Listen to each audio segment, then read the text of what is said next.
Oh, goody.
Ta-da.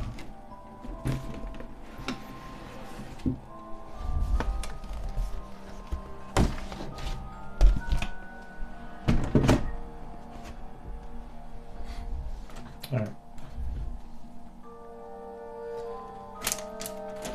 I'm going to split them up into Golden Boys and Skavens. Oh, this is a Golden Boy. This is more Golden Boy. Lots of bases. So many bases.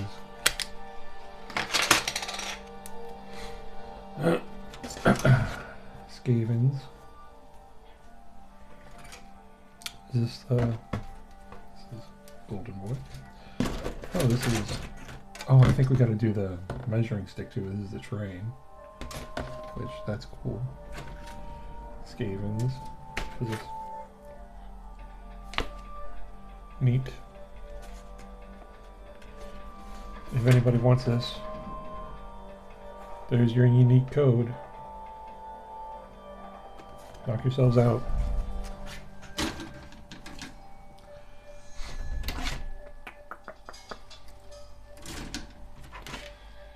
Skavens. Oh, there's a little piece of Skavens.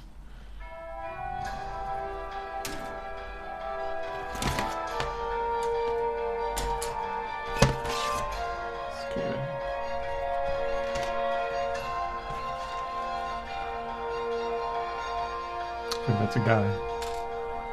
Since I'm doing a guy, I'll leave that one out. Oh, repackage the Skaven back in there.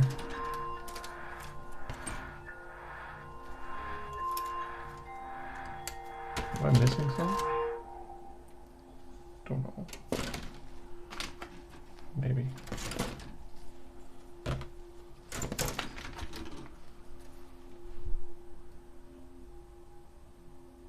No, I think these are the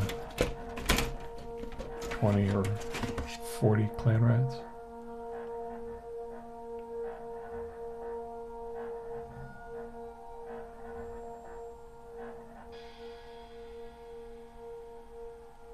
However many.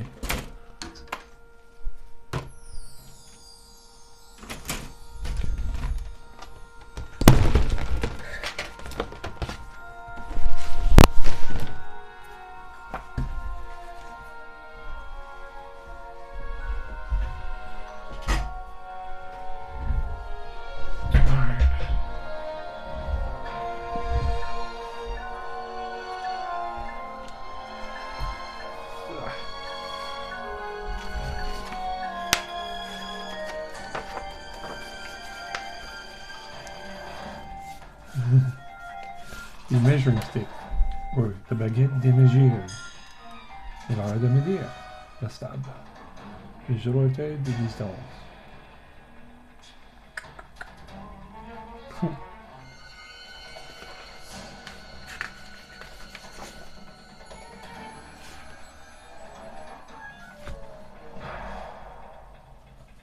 Measuring stick is on here.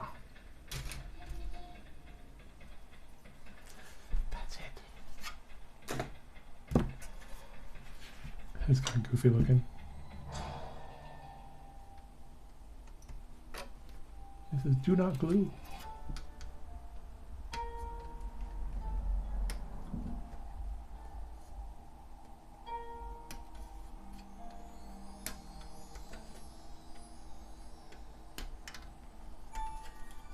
I will glue if I want to glue.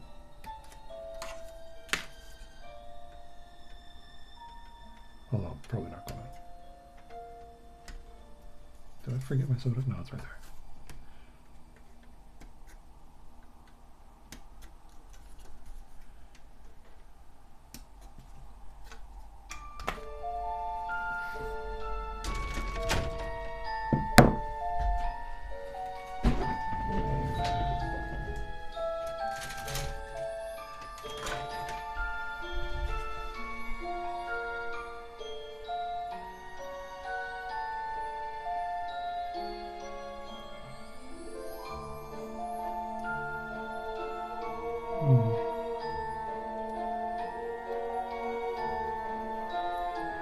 This feels dull.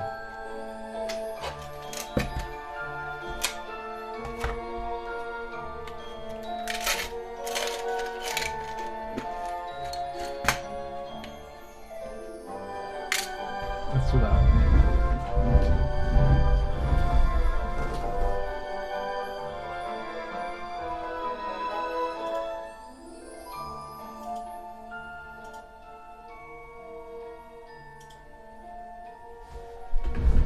That's better.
He'll be like, why are you doing this?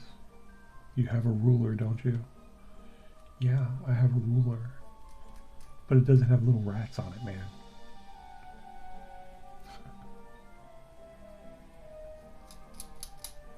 Someday, 20 years from now, I want to be able to whip it out and say, here's my rat stick.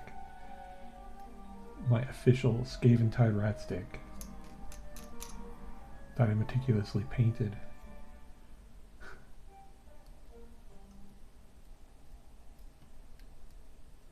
With little skulls and little rats.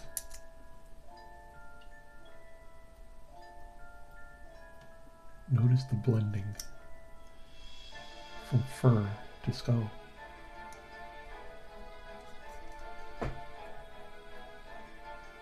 Okay, I'm never going to do that.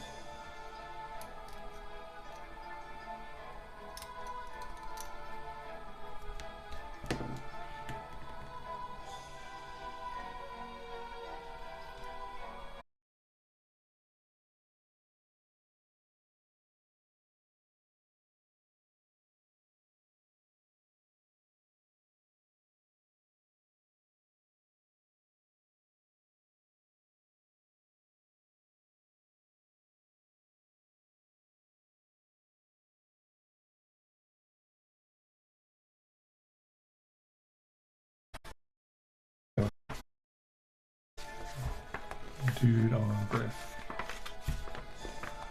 Lord Vigilant.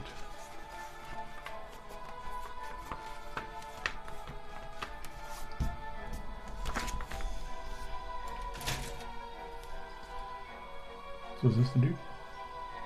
I think it is.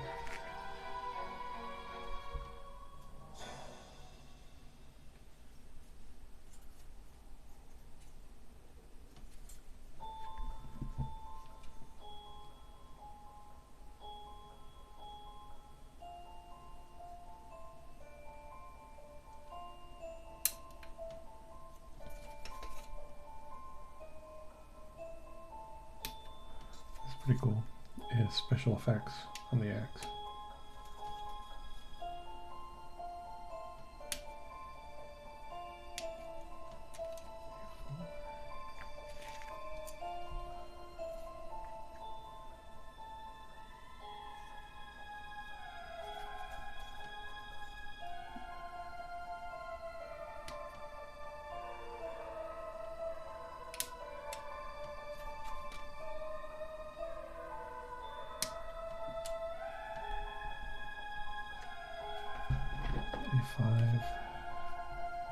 Is that his arm? Might be his arm.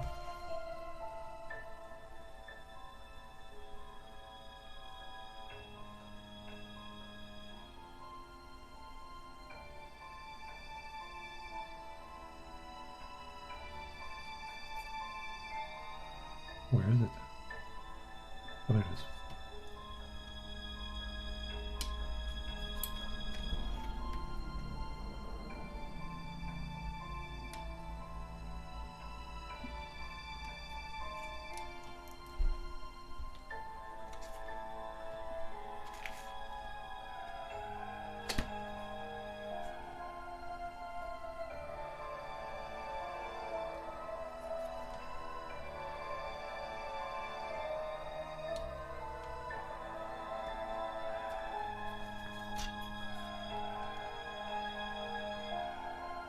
He has like a Ming the Merciless collar.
Let's see.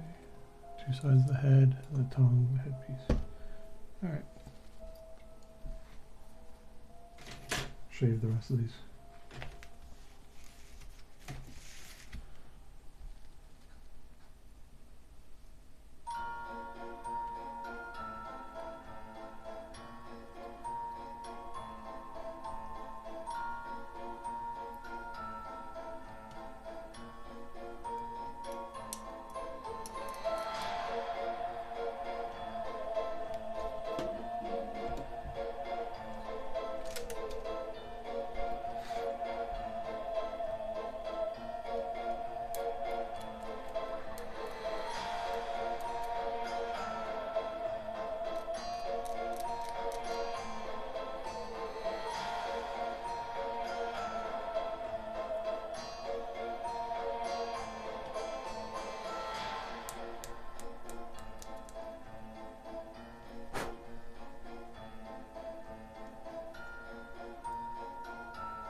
I have to say that is a cool axe. Swoosh. Swoosh.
Hope I'm chopping the right thing.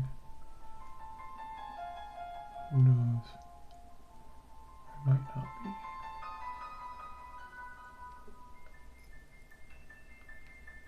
I'll have to see.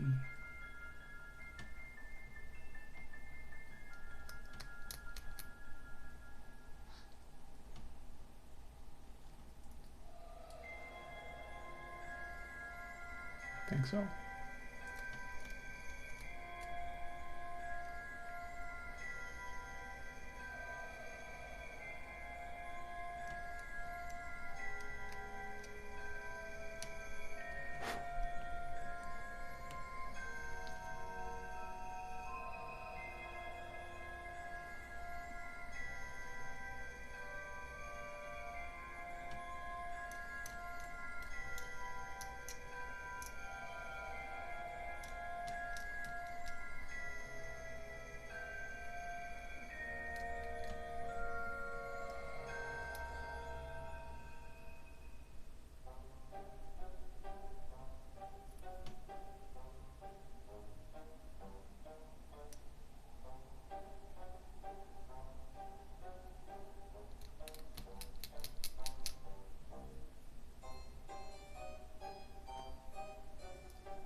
careful with this. I don't want to break that tiny piece.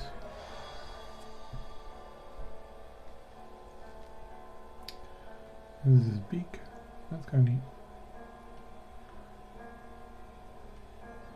Looks less like a griffin beak and more like an octopus beak.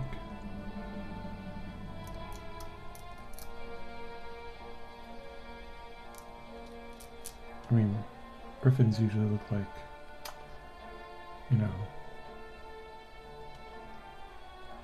eagles, hawks. This looks more like a crow's beak.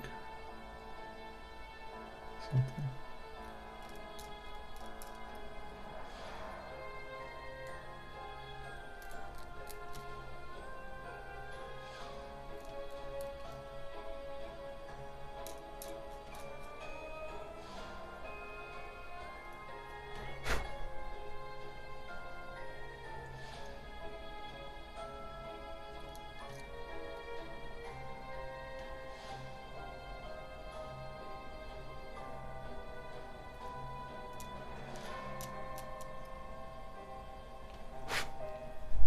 Okay.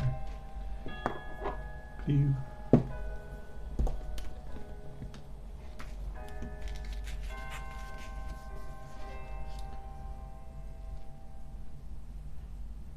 This goes like this, and then this goes like this, I think.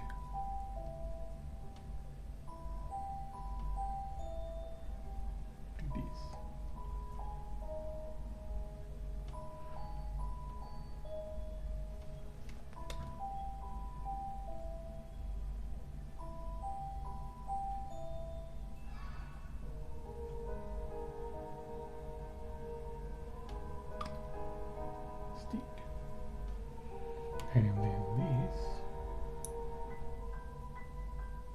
has these. And this goes in like this. Only you do it right.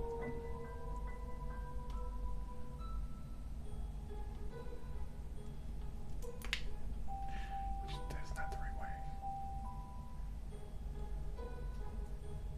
Try not to bend his little pointy bits, which I just failed doing. You son of a... Do I need to shave?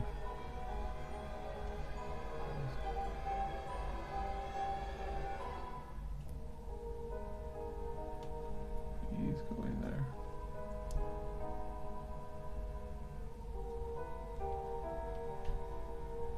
Please go in there.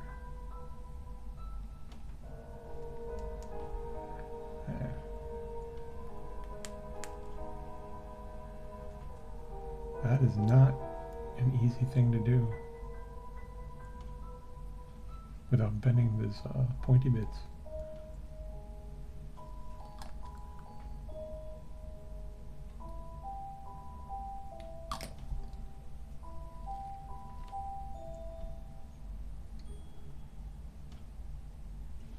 And this goes on lower.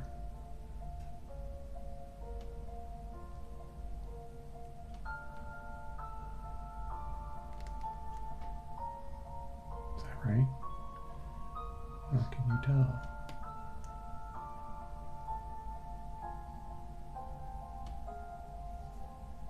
I think that's right.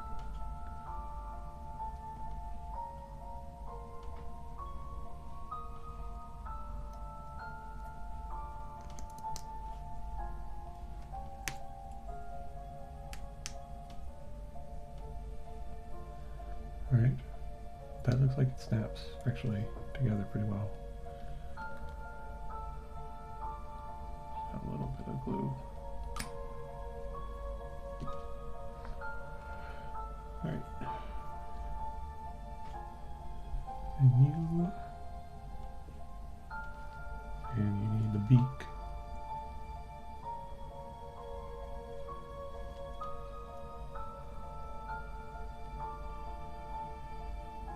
Goes in there. Let's glue that up.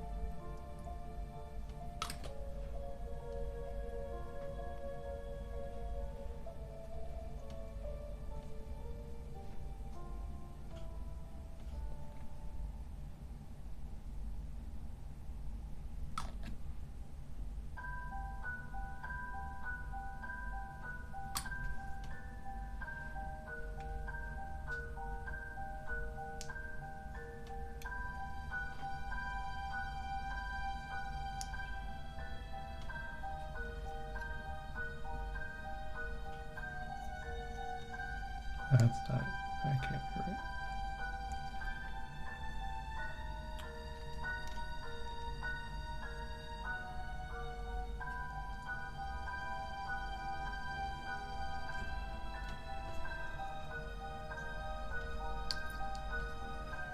There. That's better.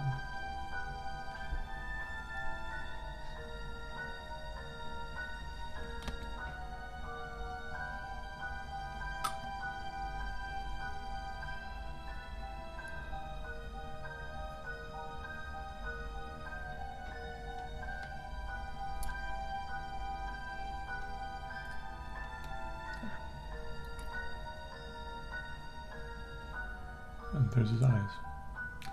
Did not see those at first.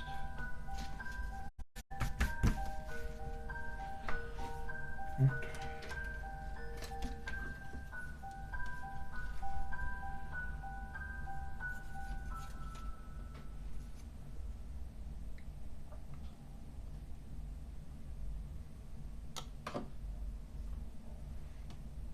That's the wrong one.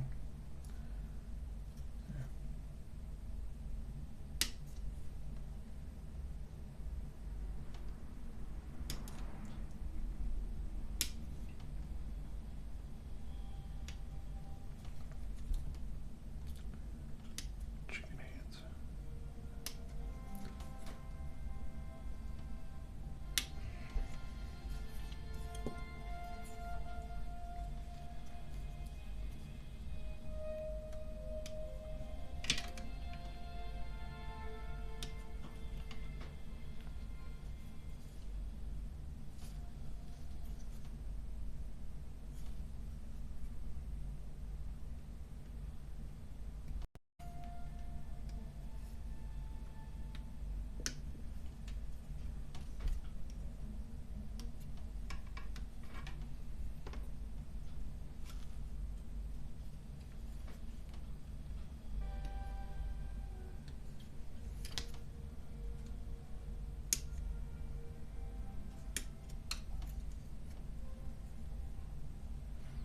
That's a nice texture.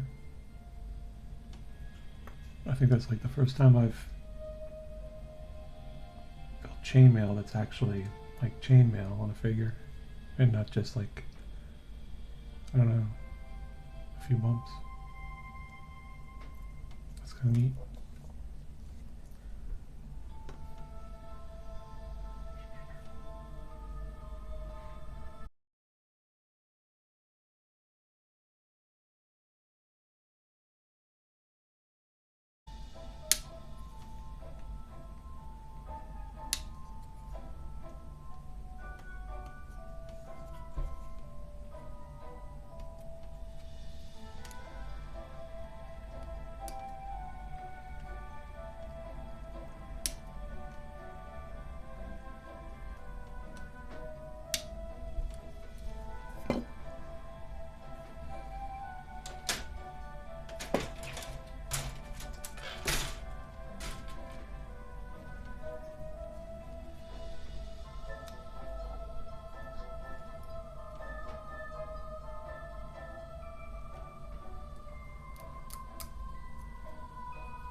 Excuse me. Hey, Nightwolf, what's up?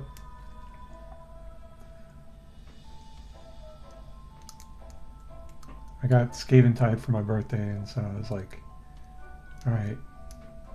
I guess I have a Stormcast Eternals army now.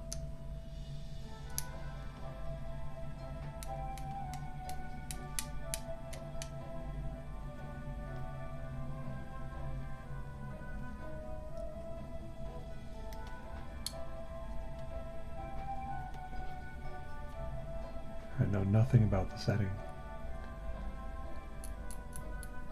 Or the Stormcast Eternals themselves. Except they look kind of cool. These figures are nice. Yeah, just chilling out. Putting these guys together. I got a Mogan Raw. I was like, oh, you know, what would be kind of cool is I should save him for Halloween. And I'll try to paint him all in one sitting. That's what I've been thinking about, just while relaxing a bit.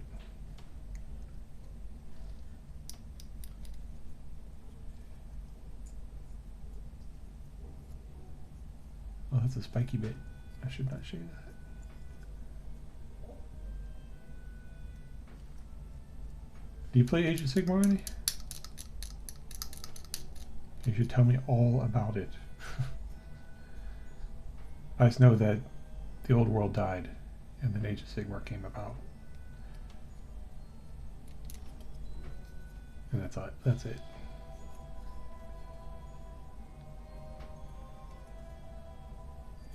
And I get the vibe that they're like paladins or something.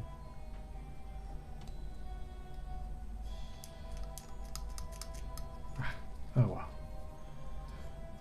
I suppose I could dig into it, but it's always better to hear it from people's mouths.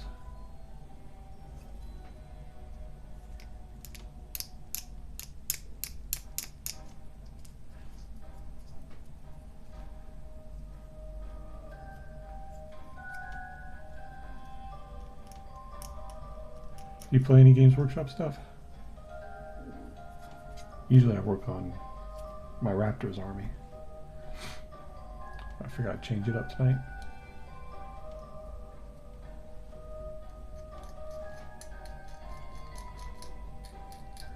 Oh, I'm trying a new microphone. Does it sound alright? Just a little plug-in one. Because I was getting some crackling on my earlier one. It's probably just because it's an old phone though.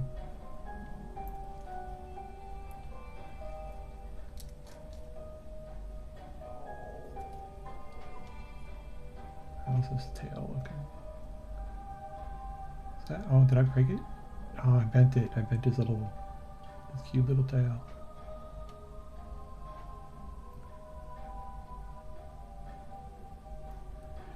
Man, these guys have lots of little bits.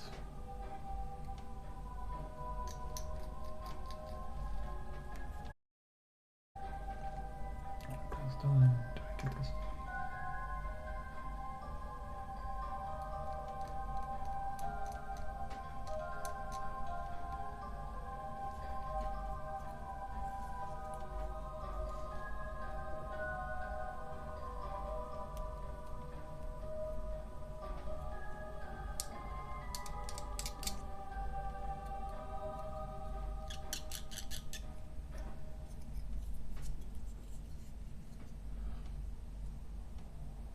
Yeah, I wasn't going to do anything with Sigmar. I was more like an old world and 40k person.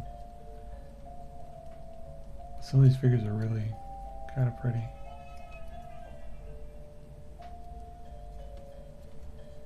It's hard to look a gift horse or gift army in the mouth.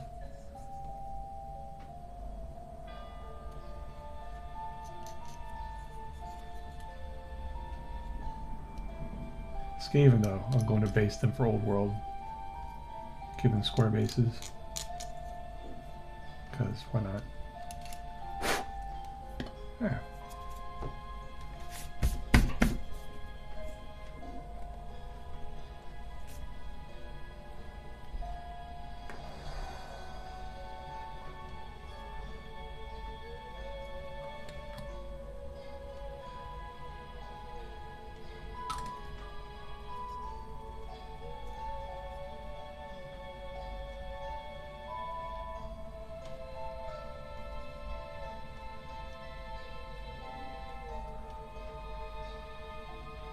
We need a little bit of gap filler. And these goes over here. 2 lower pegs, I think. Yeah. That's such a good texture. A chain now, which is very good. I guess you could call it high resolution.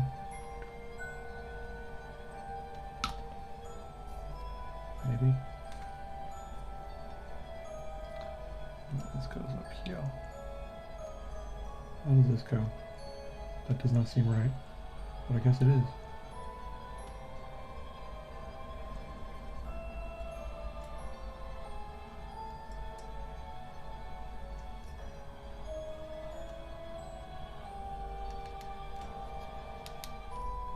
Yeah, that fits nice and snug.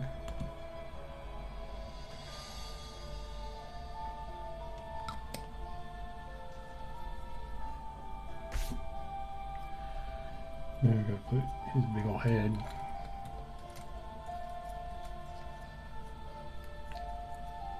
Over here.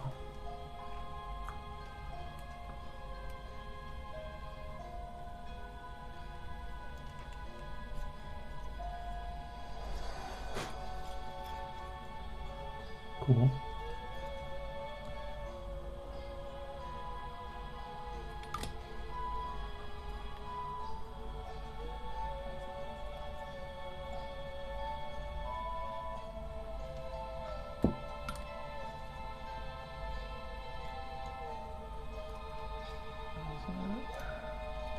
There we go. Push that in a little.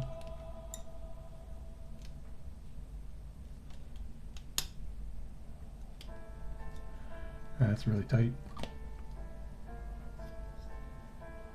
That's cool, and his hand goes right there to the reins. That's good engineering.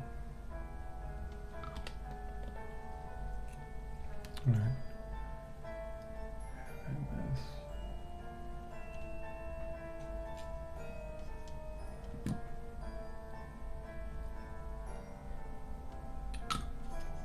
I know it says you don't need to glue it, but I always worry it's going to like come flying apart when I'm painting it.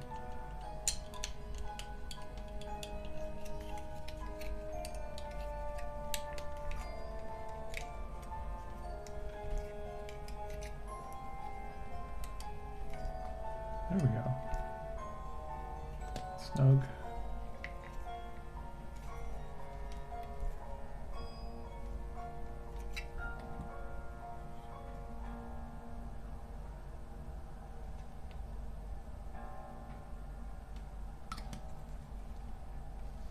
Give it a squeeze.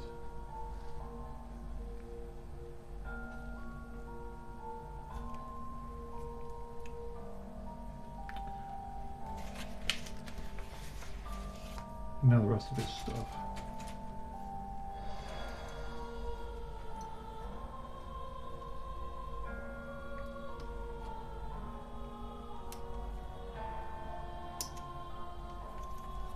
His cloak.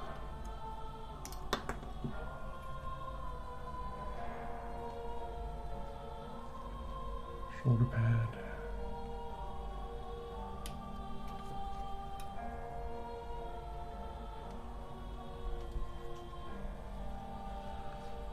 Yeah, I think chest plate for the griff.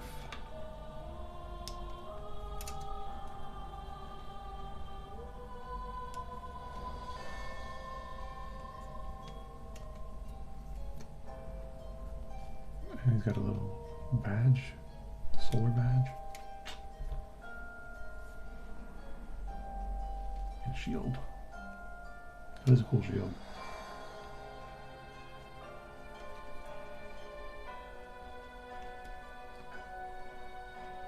Gotta be careful of the spikes.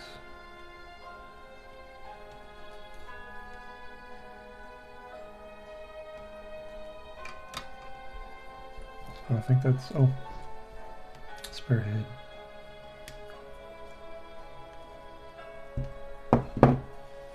That's done. Trash. And we need a 90 millimeter base. I think this is 90 millimeter.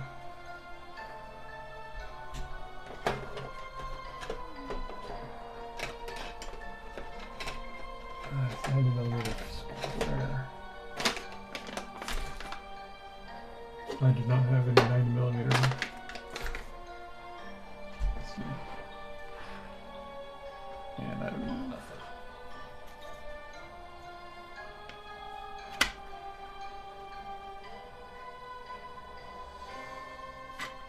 I think that's 100 millimeter. Be nice if they said.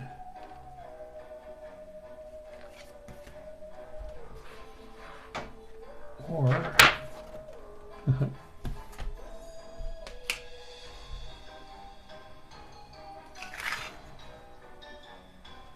oh, this is 90 millimeter.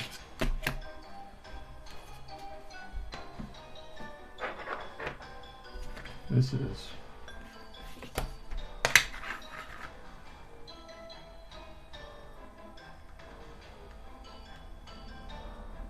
like 115, 105 millimeter.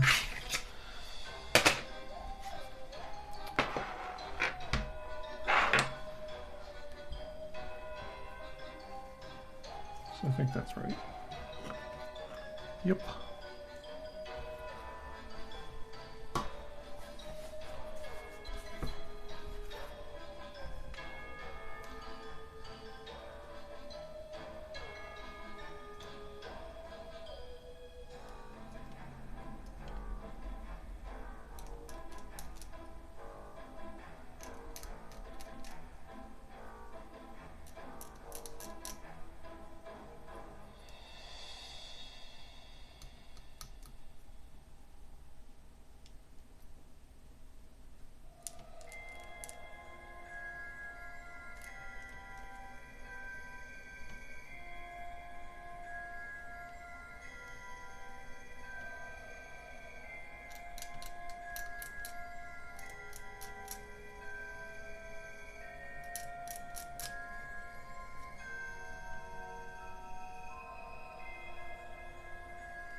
Spooky.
Okay, guys, just putting together some Asian Sigmar figs.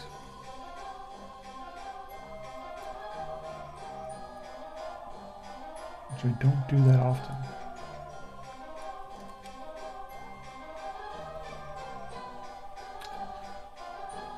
They're nice figures, though, I must say.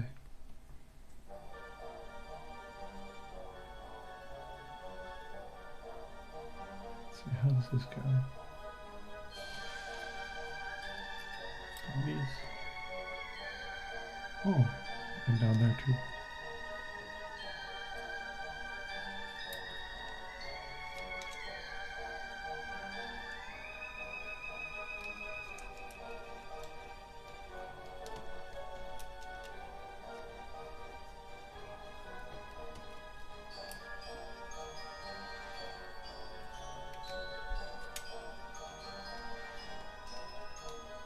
That's not going right.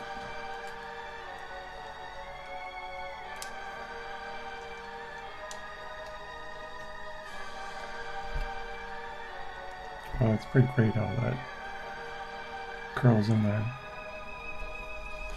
Except it leaves a gap. Gotta tighten that up. Hey Grogu, I do not have Discord.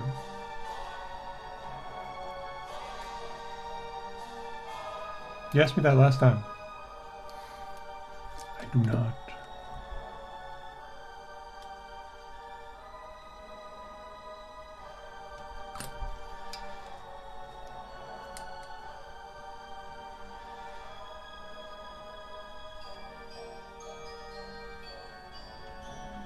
I have no social media except for this and the YouTubes.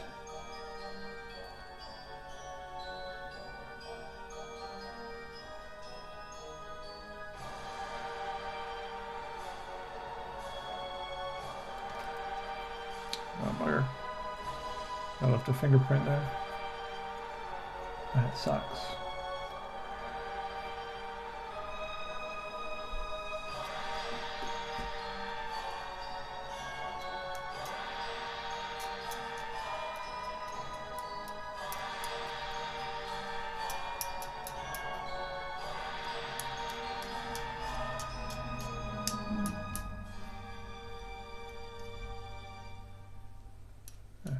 At least I can get it off a bit.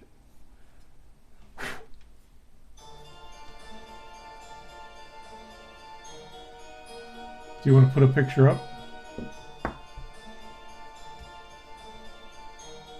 What is it going to be a picture of?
Okay. I'll let you put up the link. Hold on a second.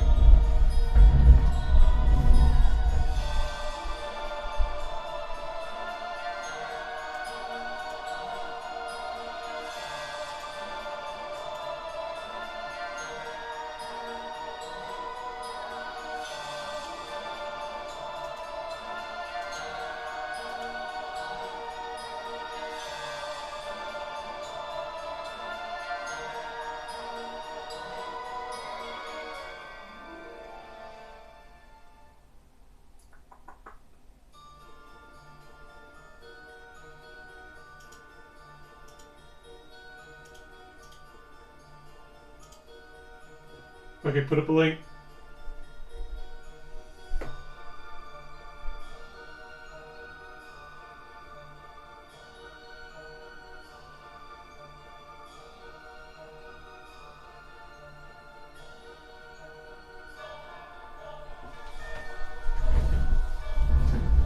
Let's see if we can get it. Go ahead and put it in the chat.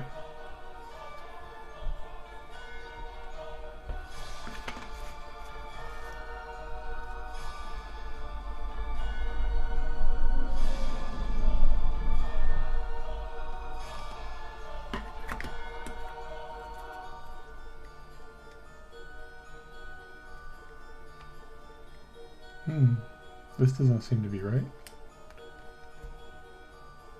Okay, this is the wrong kind of base.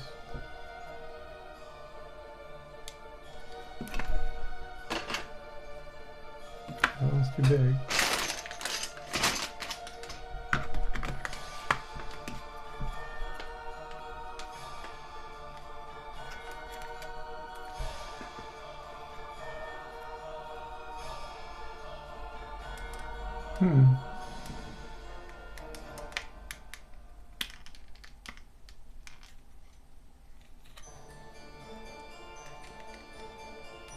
Maybe this isn't 90mm?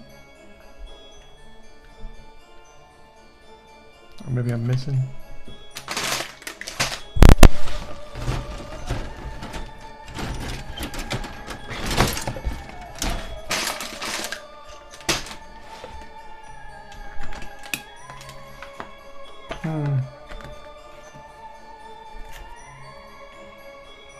Don't think it's this one either. No.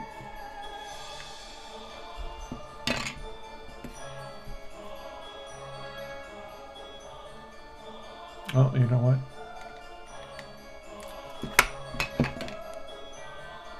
Goodbye. Choo.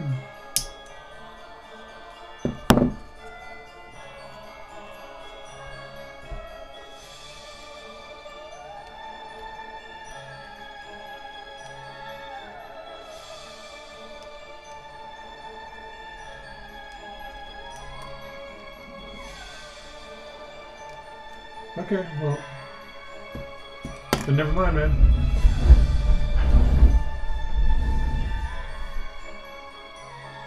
You can just put it up on the Imager if you want or something.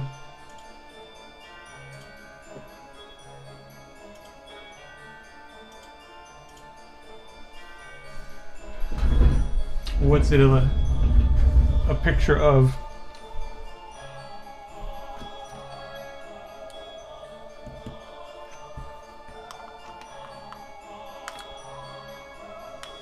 Super glue for this.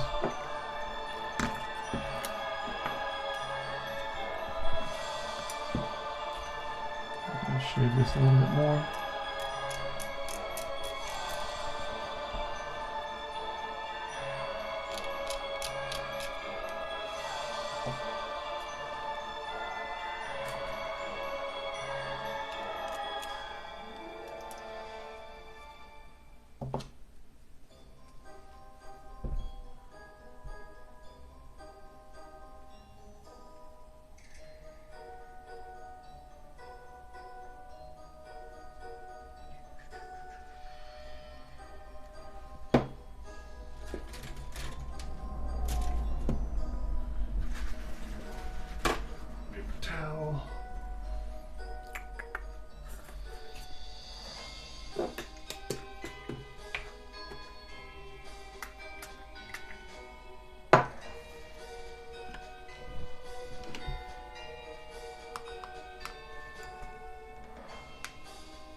Yeah, what about him?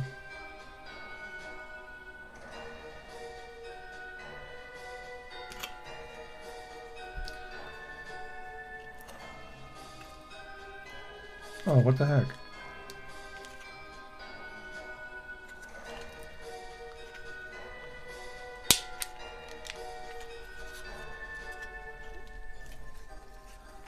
Maybe that's why. I am so smart.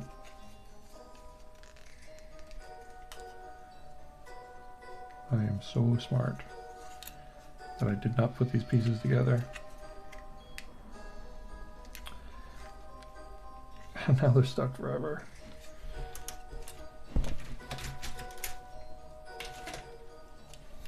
Cool. We'll put them up like on an imager,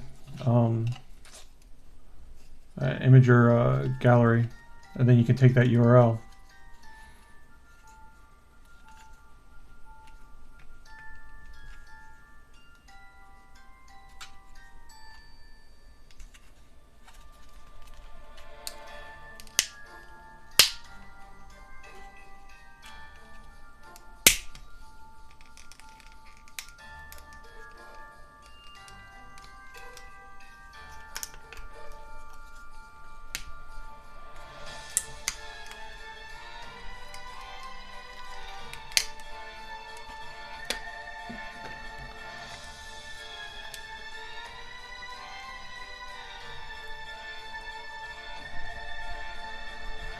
There we go.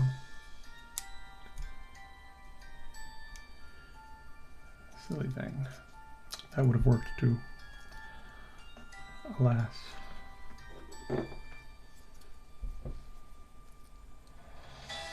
Yeah, put them up on an imager.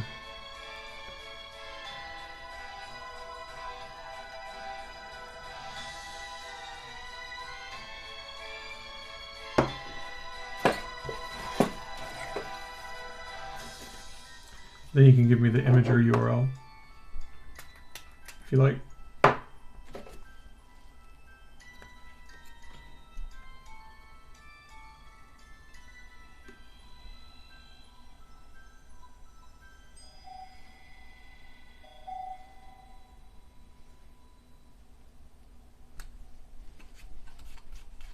There we go. Ta-da.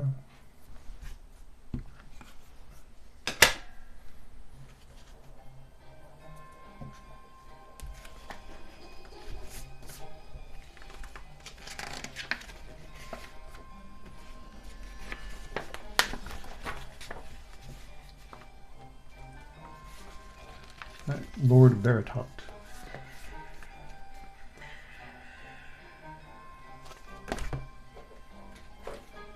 So let's see, he's got a flaming sword. I will know him when I see the flaming sword.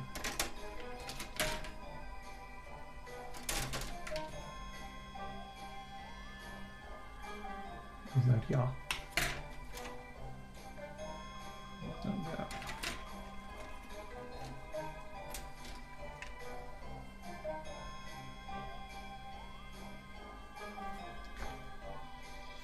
I think this is the dude. Maybe.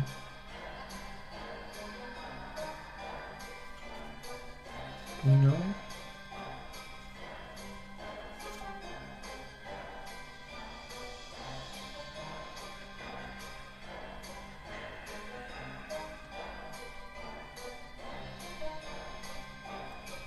This is the new Age of Sigmar figure. Yeah.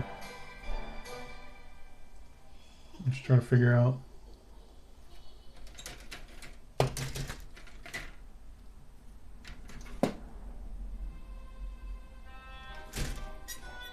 Like a bent and broke.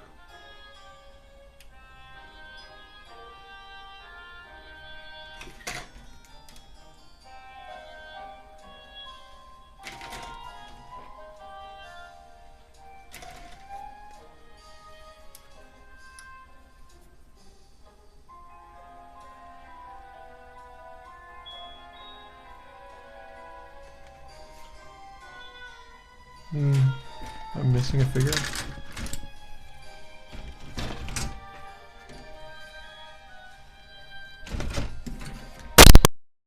Oops. Smack the mic.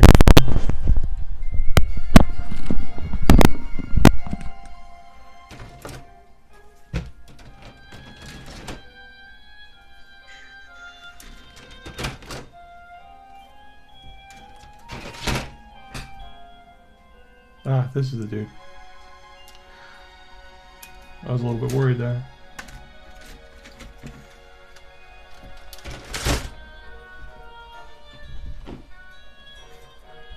This is the Lord Veritant. Veritant. He looks cool. And he's a little doggo.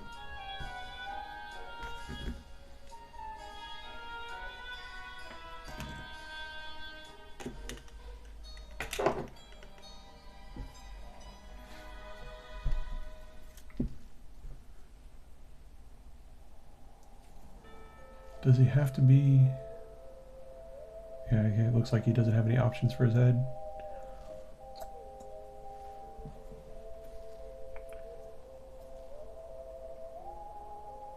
That's okay, he's blindfolded, so...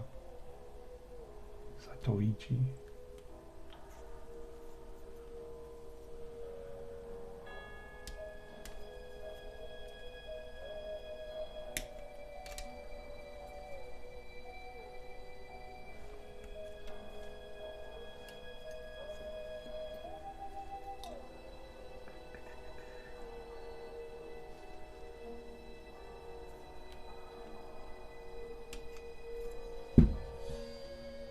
These snap type models are always kind of cool, just from an engineering standpoint.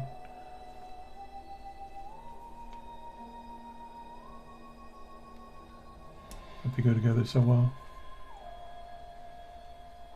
And I guess if you sacrifice posability, makes sense.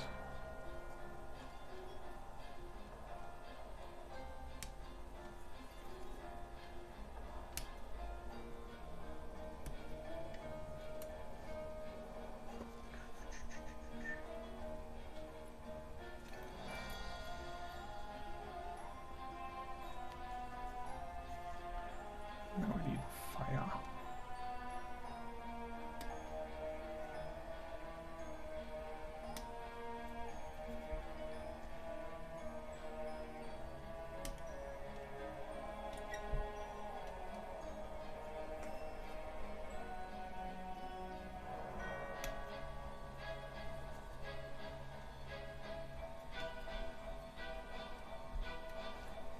Oops.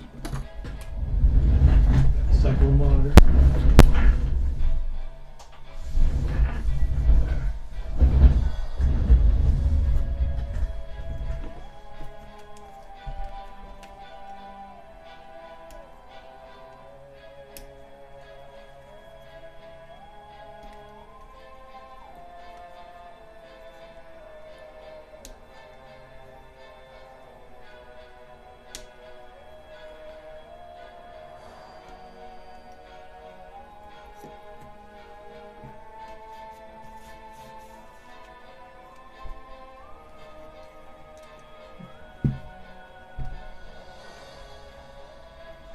We need a, looks like 40 millimeter.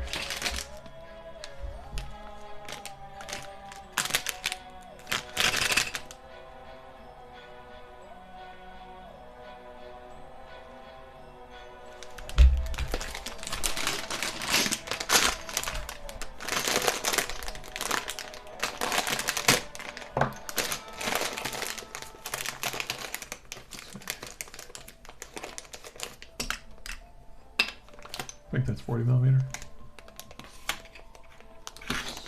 It is.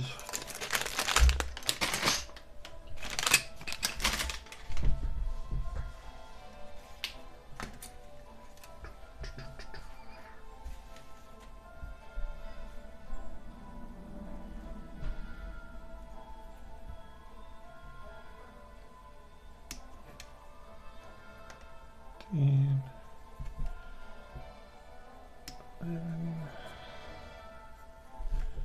12 is a big ass shield.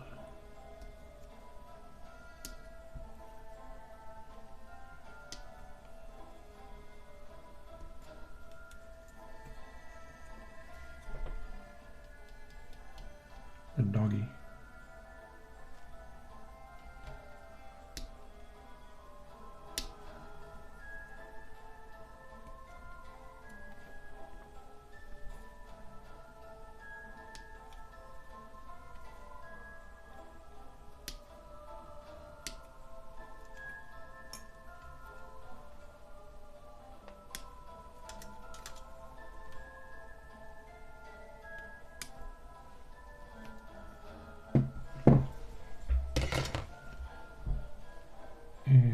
25 millimeter.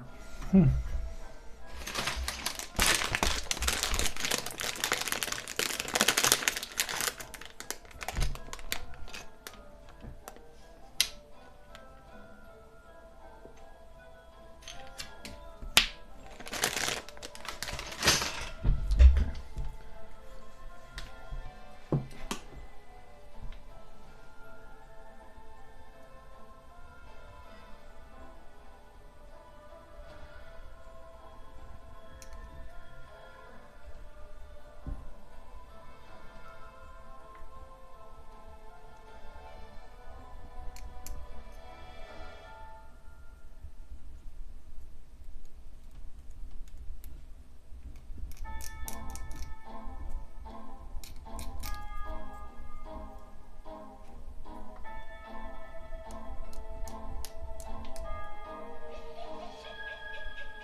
Oh, that's a cool sword.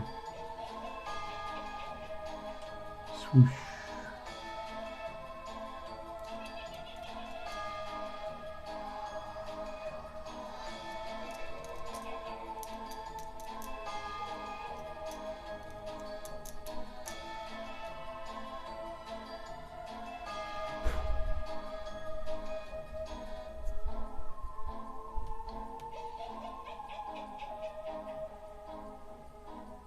There's got to be more to it. Oh, there. Okay.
is a pretty sweet shield.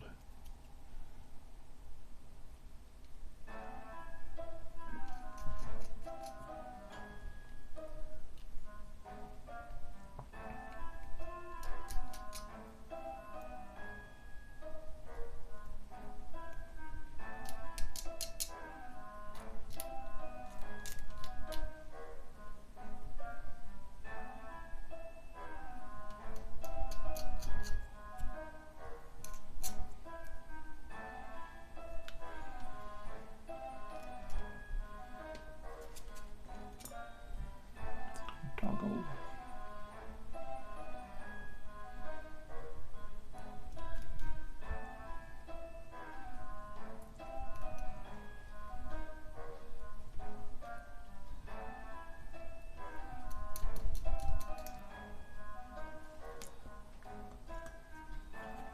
What is this from? That bodes ill.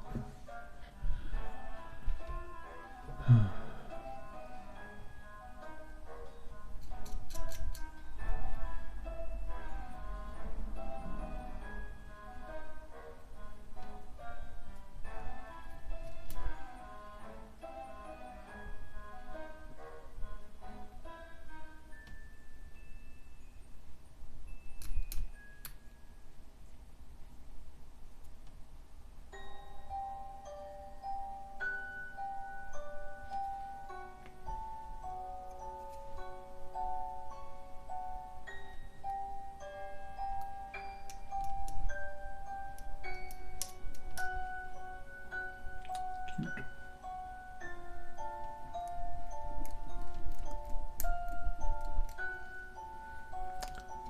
Alright, little bird doggo. And now this guy.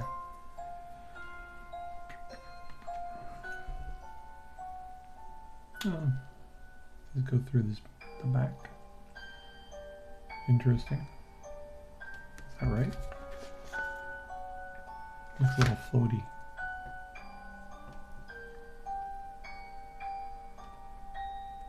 Yeah, there. Further back.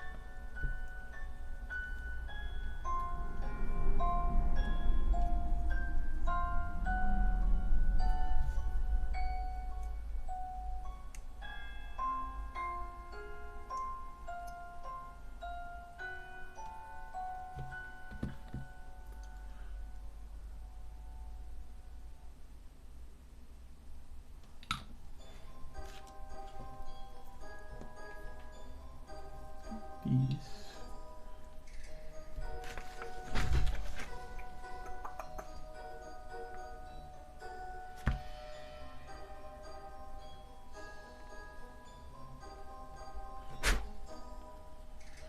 That's a nice sword.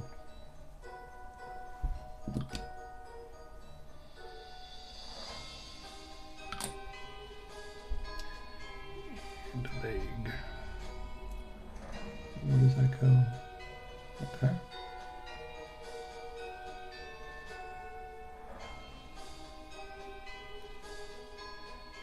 Yeah, that looks like it fits.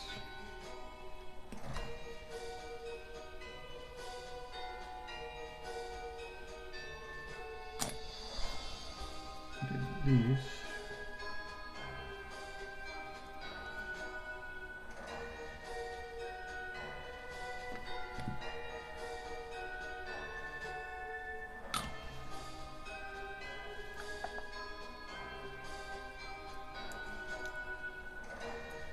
Uh-oh. Didn't mean to push on you, sir. That is really nice looking.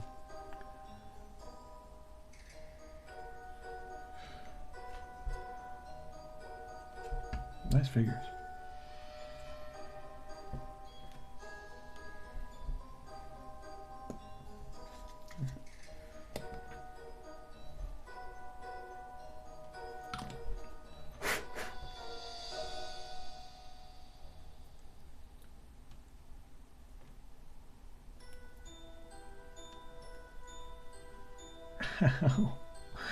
Spiky bits.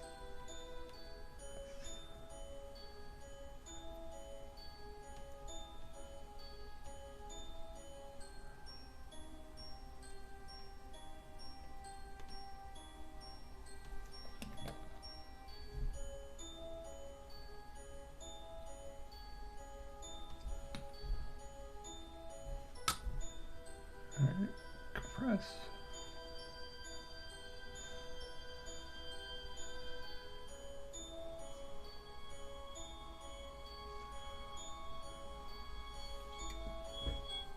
And then you go in here.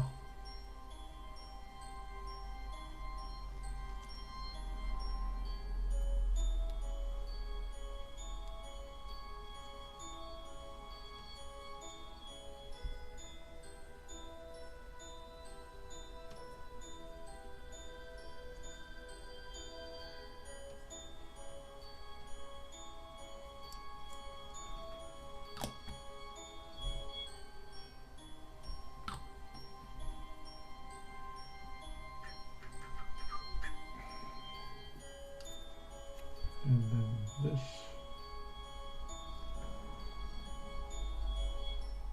That right? No. Right?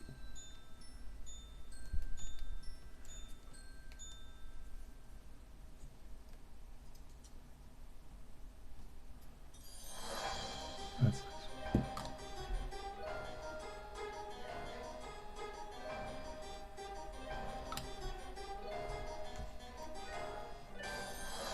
And this.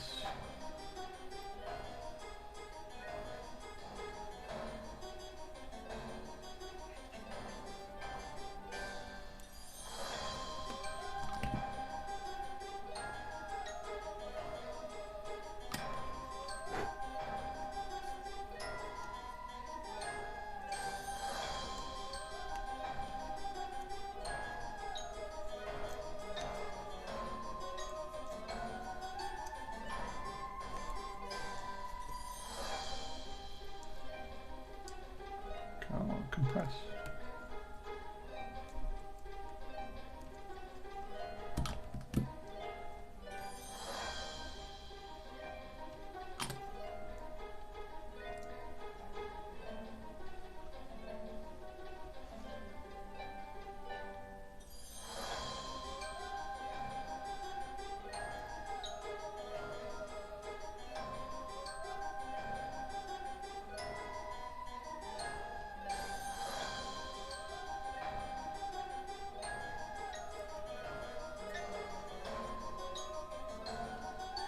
Okay.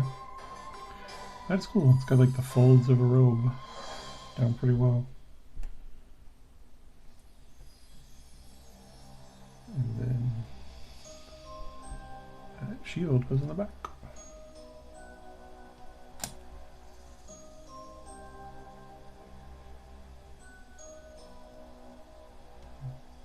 Diagonally.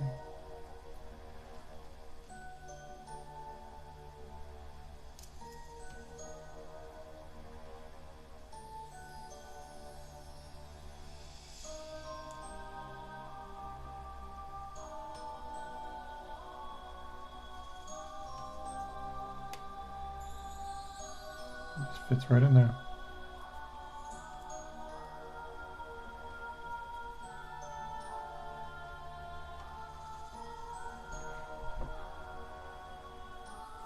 Which one is this one? This one?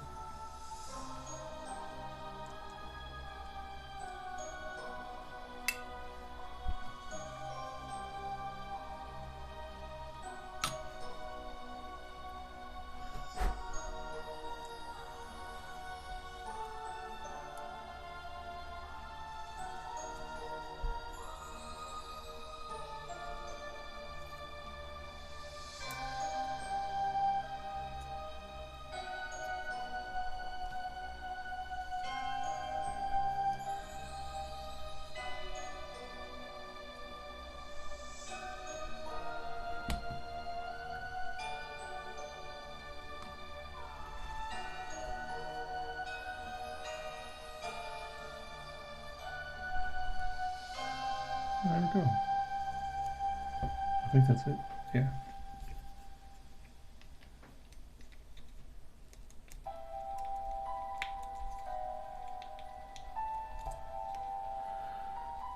That's pretty nifty.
This has to be too small.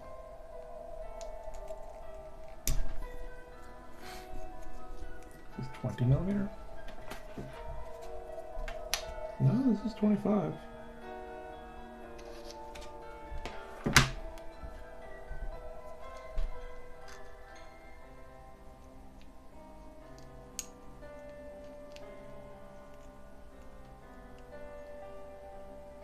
It shows them on a bigger base, I think.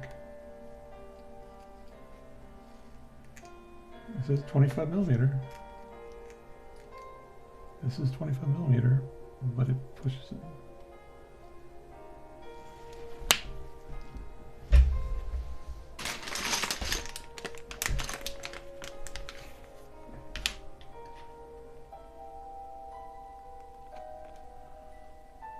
Might be a little bit small.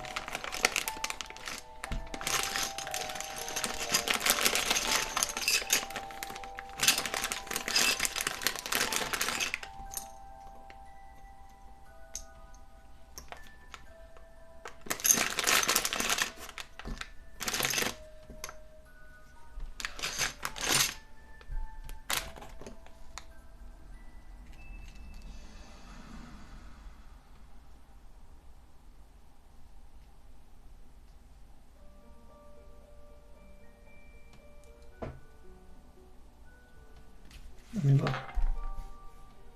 This is a 25 millimeter base.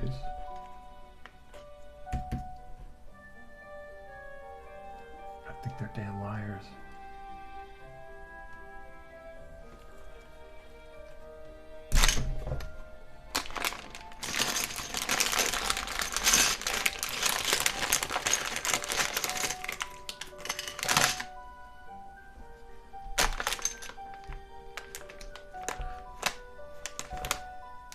Yeah, that's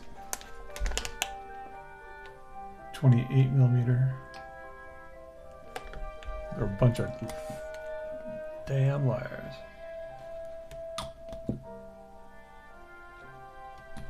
All right. So there we go.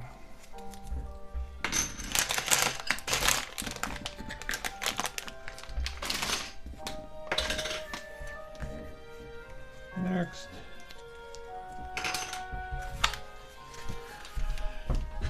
Is that cool dude with the axe, Lord Terminus.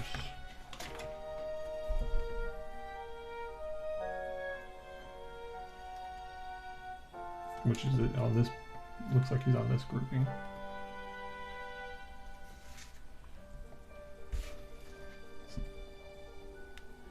Don't know what that is. So 26, 27, 28, 29, 30, 31, 32, 33. 26 through 33.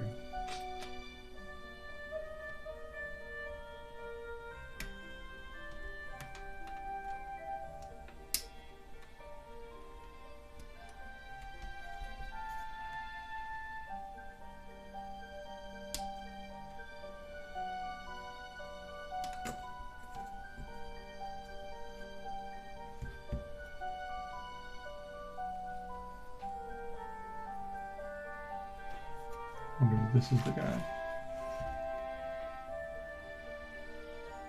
Nope, don't think that's him.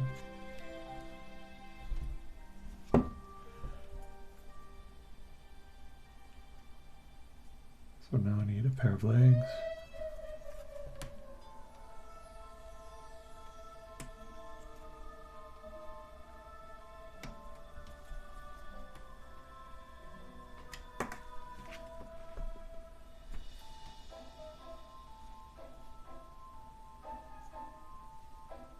I need now a head.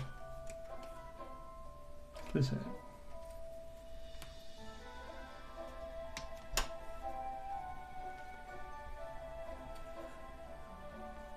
And 29 looks like a skirt.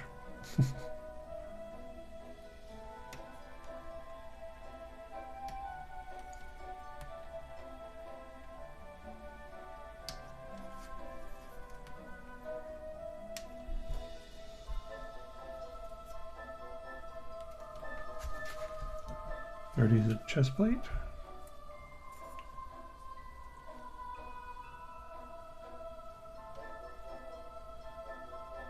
I don't see it. There it is.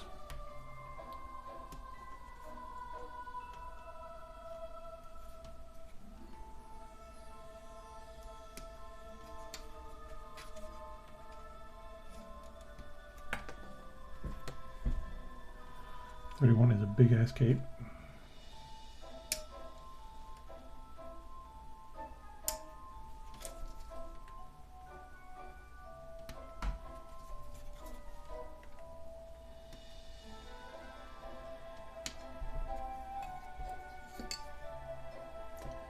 $32 shoulder pad, $33 axe.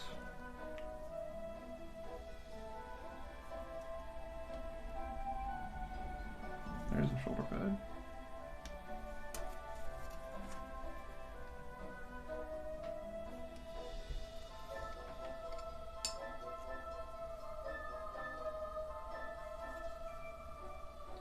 Where's that gigantic axe? There it is.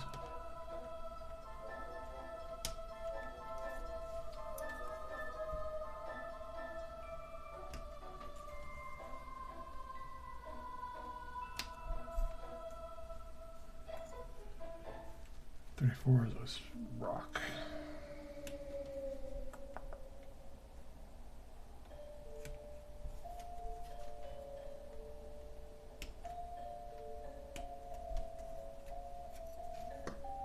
And we need another 40mm base. I believe this is 40mm. Yes.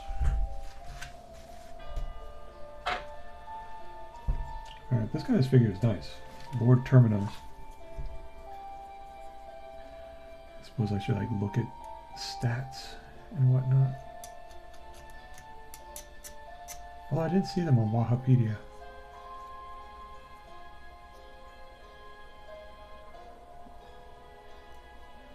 I'll have to like look at the actual books that I got with the stuff. Maybe it's in there. At least in the spearhead thing.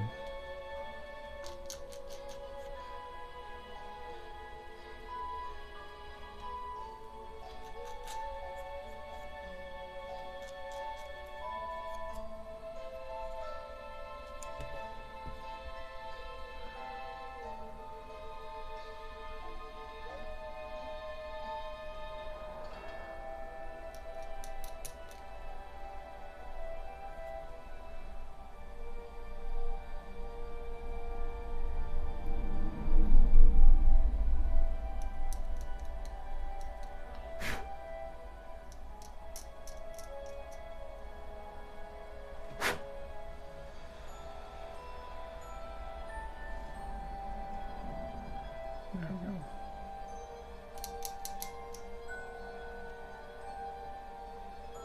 That is such a cool looking axe, man.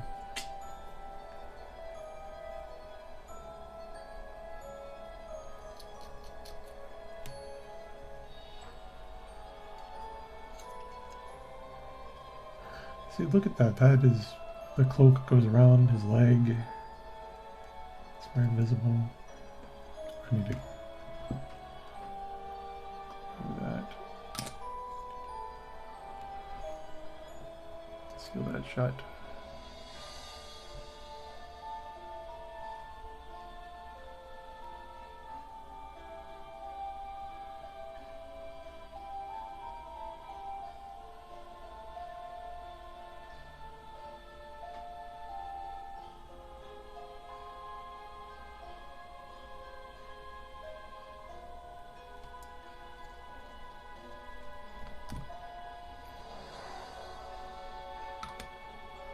I gotta hold this for 30 seconds at least.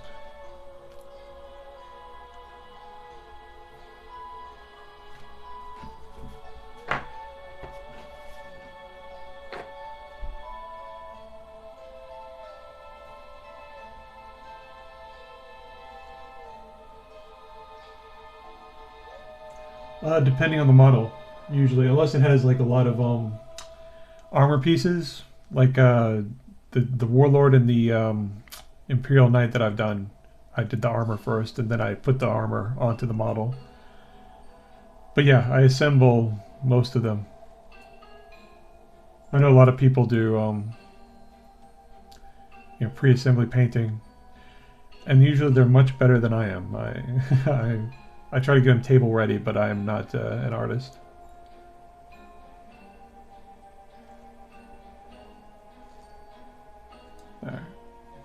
It's not coming together as well as I'd like, but good enough for now.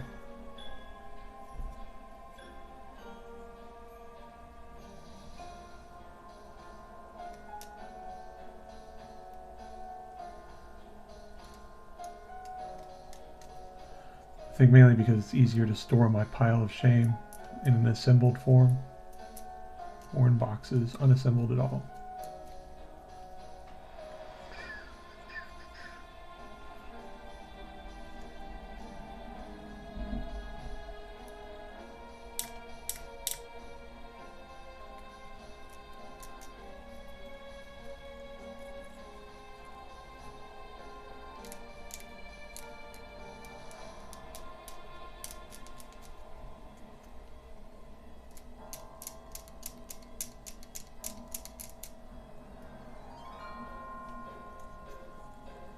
Kind of the mood to put on a movie, something season appropriate, like Something Wicked This Way Comes. I don't even know if I own that, or is that maybe it's on Amazon.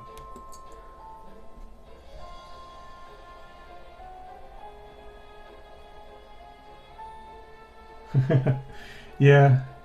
Well, you gotta think of it as like the main angles you want to cover is 45 degrees from the top, the way people are looking. At least that's the way I try to hedge my shading. But I do try to get underneath them and such.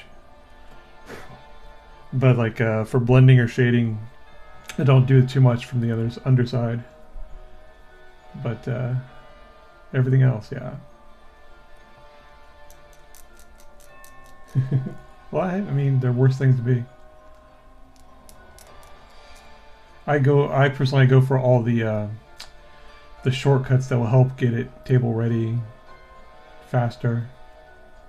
Like the like slap chop I've done, or where you prime the thing in the base color and then you highlight in a slightly lighter color and then you go in with the ink.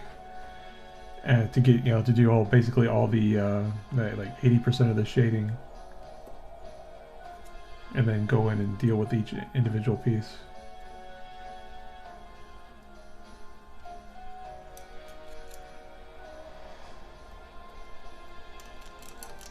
But if my eyesight was better, I might focus a little bit more. As it stands, I use like this magnifying glass when I'm painting.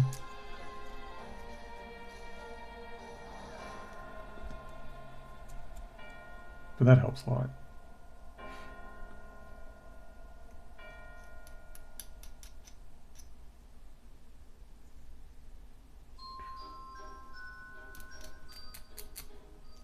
Is there anything you're working on right now, I think? Or are you just hanging out?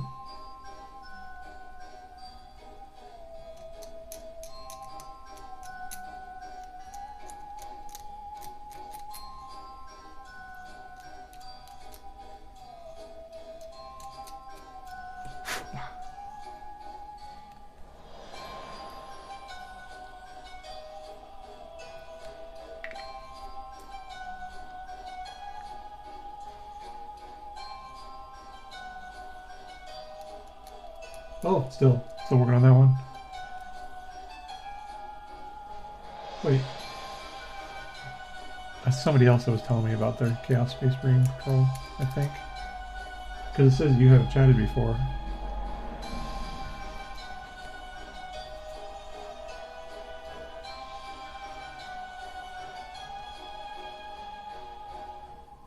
I'm trying to remember what's in the Chaos Space Marine Combat Patrol. Doesn't it come with a bunch of cultists, I think? Yeah, sorry, Epic. I have a bad memory.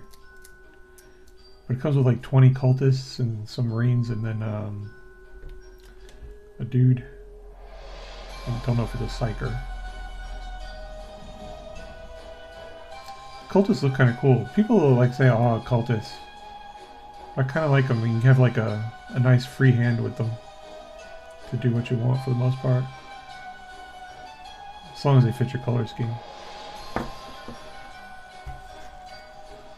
Alright. This dude is bad.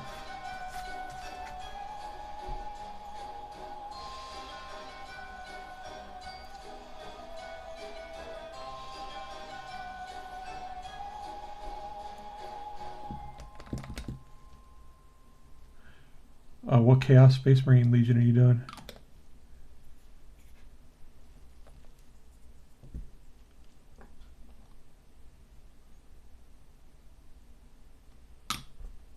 Oh, I think my music might be done. Second, I gotta go check. Hey, Autumn.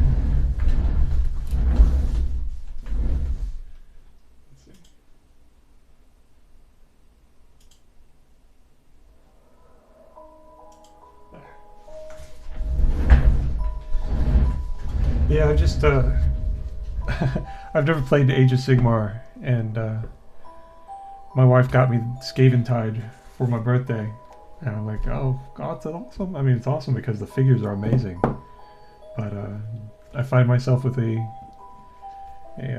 Age of Sigmar army now. Although I'm going to take the Skaven, I'm going to make them for Old World.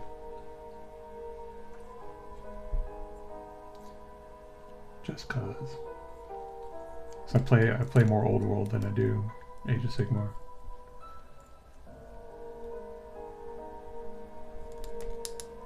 This is a nice cloak.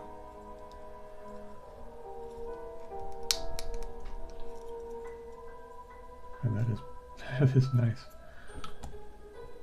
One thing about the snap type models is they're really nicely engineered. Cultists possess the chosen reins.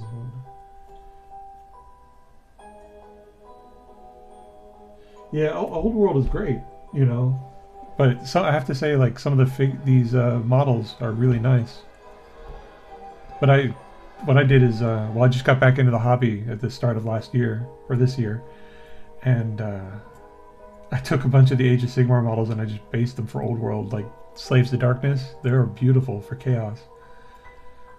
But I'm going to have to actually play some Age of Sigmar because these guys are really nice looking. We'll figure out what faction. I always advocate for Alpha Legion. They are very cool. Yeah, last time I was in this was in 1997, I think. And now my nephew basically came up to me and he said, hey, did you hear about this thing called Warhammer? And I had to tell him, you know, have I? Dude. But yeah. It's great to come into the hobby again and to see all the different changes that have happened and the improvement in figures and stuff. And to be destroyed by the price tag. But yeah. Still wonderful. Let's see. Goes like this.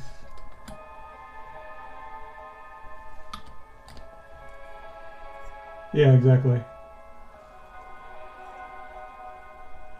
Well, I went and I used to collect different things, and I was like, well, if I'm going to get into Warhammer, and so I basically got rid of a bunch of my other stuff, and then took it and consolidated into Warhammer.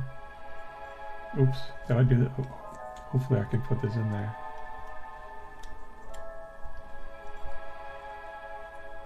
Uh-oh. Oh no.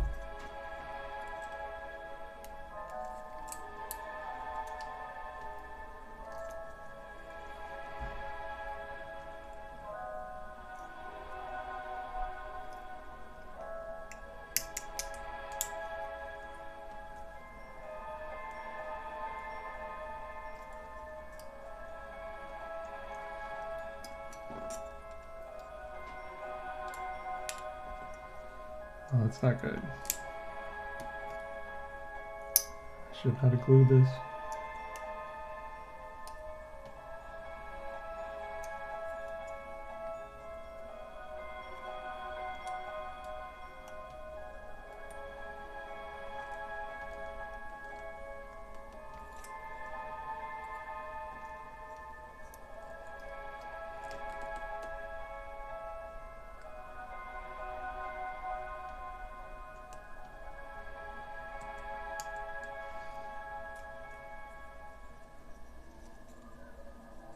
Dwarfs, High Elves, Orcs, and Goblins.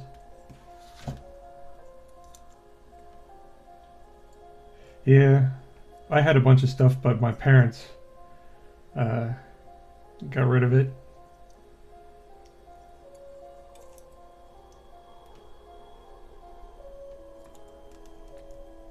And I was like, what did you guys do with my Warhammer stuff? And it's like, oh, yard sale. I was like, no. But it is what it is. Oh, okay. Oh, that came off. Oh, son of a... That's not good.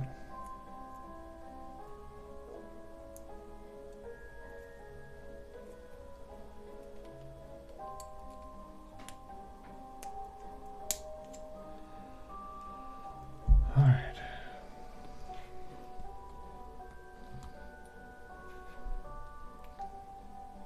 That's not good.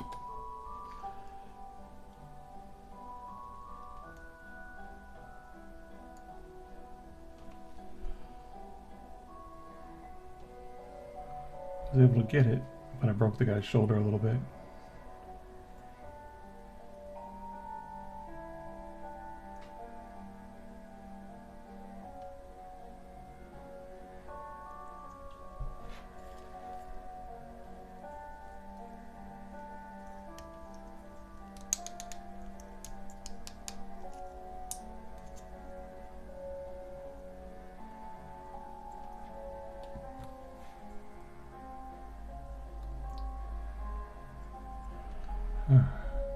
Man, that's what I get for going too fast.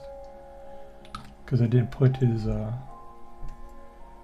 this actually has to slip underneath his chest guard. I'll have to fill that in. Yeah. I had, well, I started, like I got, when I was, I think, 14 or 15, I got Rogue Trader, and my sister's future husband at that time got me that 30 pack with the Space Marines.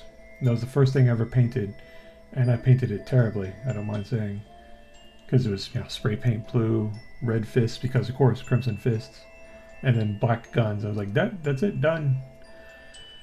And but then I got really into it when they released the Eldar Aspect Warriors, and I think that was 2nd edition. I don't think it was 1st edition. First edition Eldar were weird guys with the pointy heads, and they looked like they had drive-through speakers for mouths. Oh hey Vanzy. Yeah, Age of Sigmar stuff is nice. What am I doing? Oh yeah, shoulder pad now.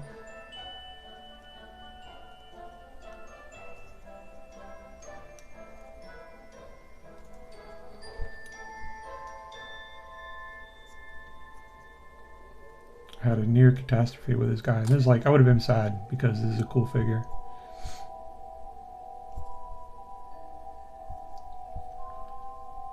But now all it looks like is he's got a little bit of battle damage, maybe. Right there. A little bit of battle damage.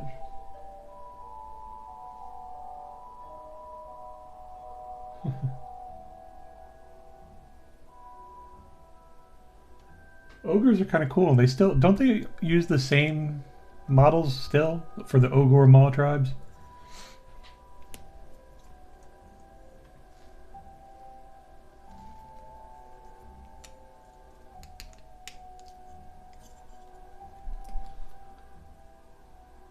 Like I actually got the guy on the Stonehorn thing.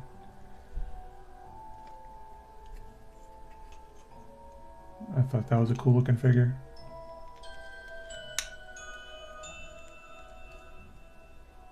Poison is any 6, ignores all toughness, so they choose to shoot twice. Shoot max range, double shot, and be hitting on 6s. Oh, huh, tough. And ogres don't have much of a saves, do they? Was it high school? Your dad and uncle played on occasion. Oh, that must have been wonderful. It's always neat to hear stories of how people got into the hobby.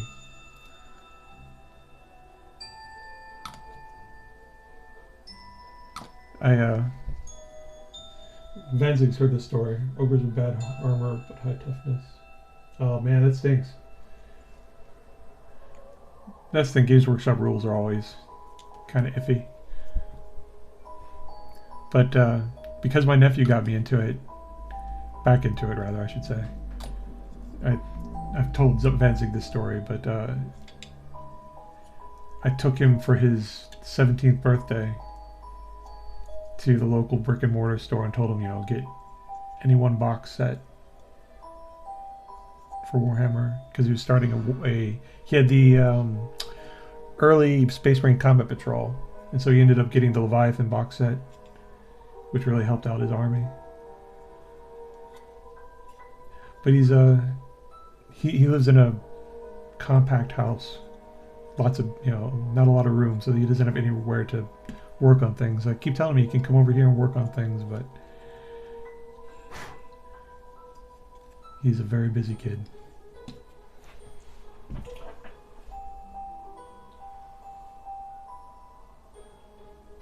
An organ gun, gunners.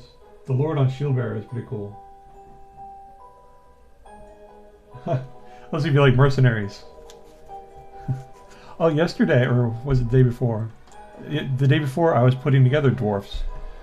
I got some 3D printed ones. Hold on a second.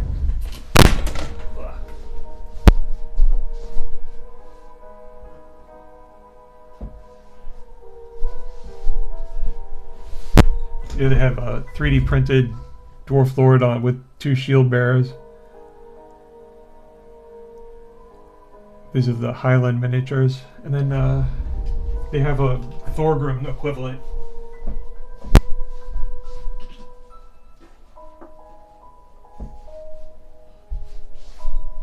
A Thorgrim equivalent on not a throne, but since they're supposed to be Nordic, these are supposed to be like the Krakadrak excuse me, dwarves.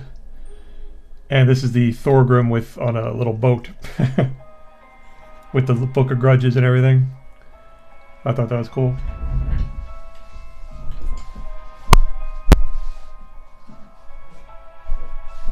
But just adding to my pile of shame. So I'm still doing the Raptors. Okay, so that guy's done.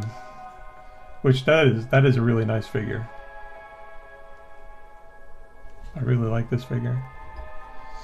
I have no idea what he does or how he does it in the game. He just looks cool. Alright, Knight Questor. So where is he? He's on C, which I don't see a C on this.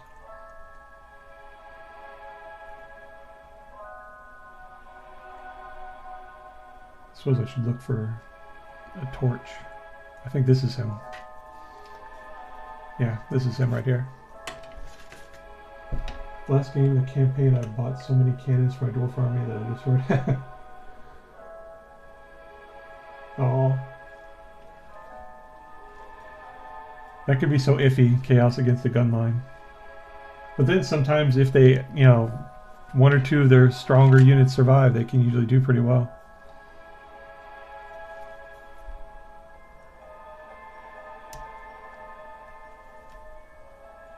I remember I had a Talayan army with a gun line. I wanted to have everything that had gunpowder, so I had pistoliers and Haubitschützen and cannons, volley guns. No, I don't think I actually had volley guns. I think I just had cannons.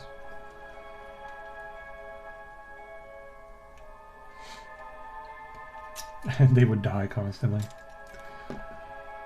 Just because I think for the rules back then, they were part of a battery. So they would get, all their leadership would be under one thing. And even though I'd put it under one guy, all it would take is, you know, a guy with like, I think a 9 leadership. It wouldn't take too much to get him going.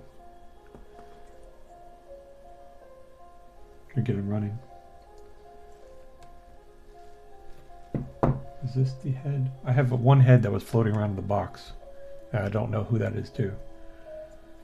But it's not this guy apparently. Because here is his head.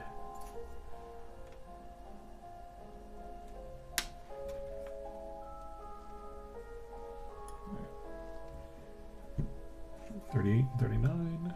Here's $39.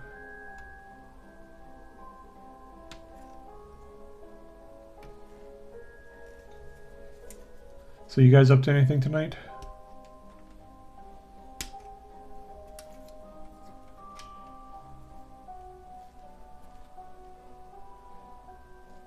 Anything fun? Let's see. 38.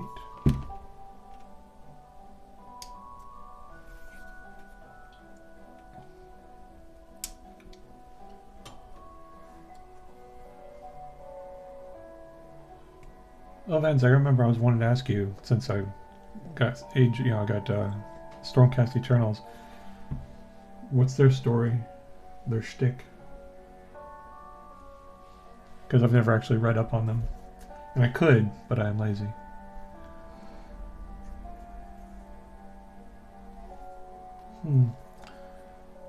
Oh, there it is.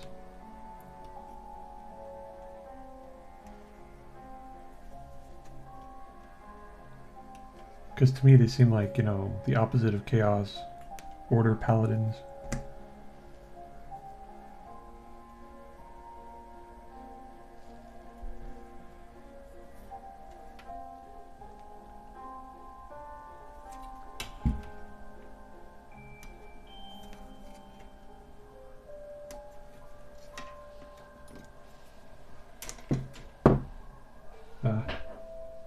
Yeah. But I'm curious now. I mean, since I've got some, I'm curious, and I like the idea. You know, if they are, I don't know, Order paladins. I mean, the whole idea of an army of Order kind of appeals to me. But I would also like it if they pitched, like, you know, total order is not necessarily a good thing. It'd be kind of neat to see.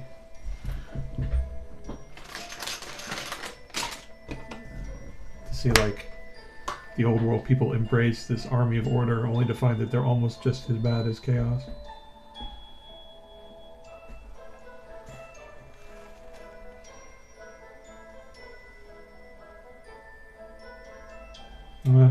Interesting.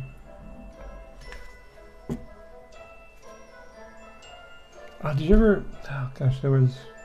I don't know if it was Michael Moorcock. I remember reading this short story about, like, the Lords of Order and how this, like, a champion of them, he fought in this great battle and gave up his life, and he awoke the fields of Elysium.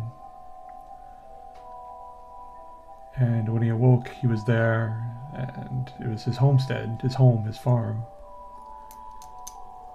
And he walked into the other room, and there was his wife, who had been long dead, and he was happy to see her. And he proceeds to have, like, you know, the most delicious breakfast. Then he goes out and he rides his horse, that sort of thing. And then he comes back after, you know, plowing the field, tending to the farm. And he's tired, and he goes and he has a good night's sleep. And then, but then the next day he wakes up, and it's the exact same thing again. And, you know, and they pitch it that it's its own form of hell eventually after the 3,000th time that he does the exact same thing again. But that is Order. Anyways. Well, let's see. Yeah, they still take chaos from there. I remember reading some of that. The Greater Demons, did they? I know Jubilex and Demogorgon and such. But I haven't really, like, done any research.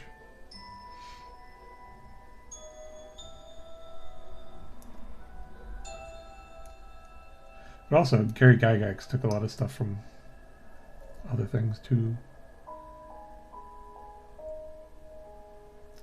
if I recall correctly.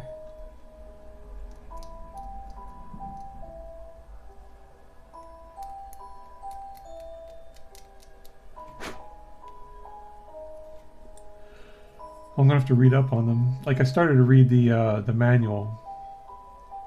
I really should.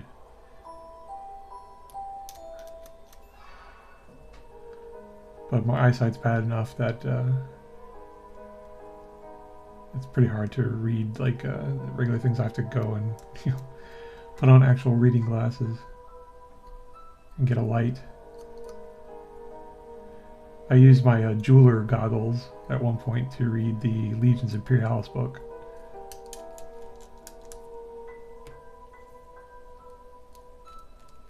Yeah, Bloodthirster's Balrog, definitely.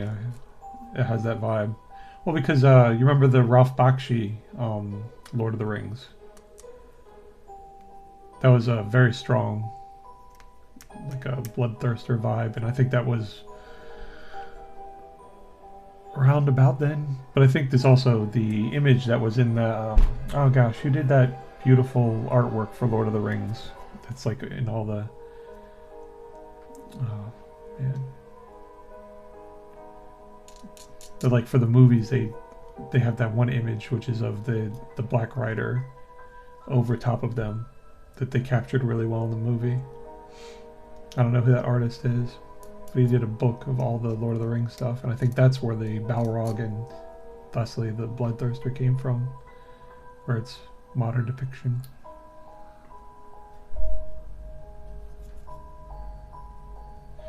Are they? Undead or Ultimate Order? Well, yeah, I guess so. Peace and quiet. That would make sense. I just feel like there would be a manifestation of order. Like when I was a kid, I made an army list for order, but all it was really just changing the names of chaos using the same units.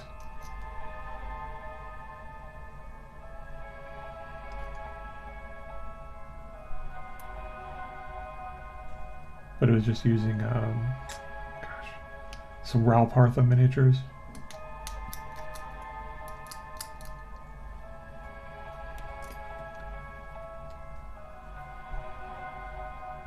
I bent this.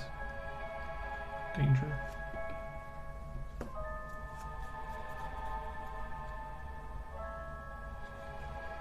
Well, yeah, that's why horrors or order is can be so terrible. Not that I'm an expert or anything.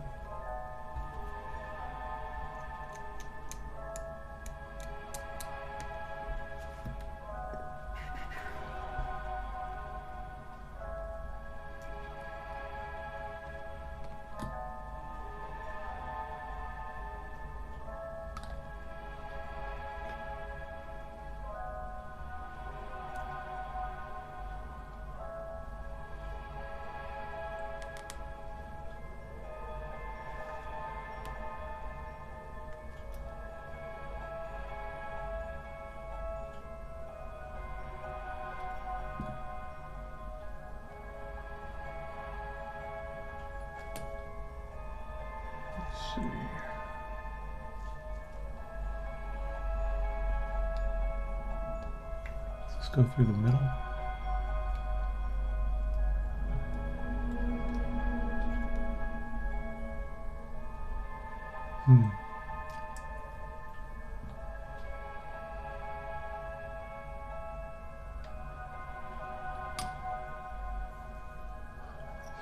So what are you up to tonight, Vanzig?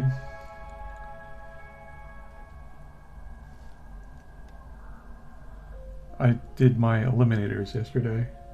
Or the first squad of them.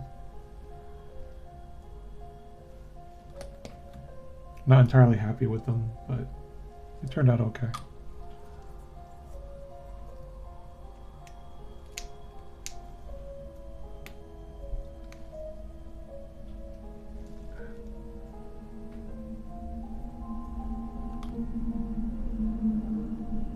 Oops.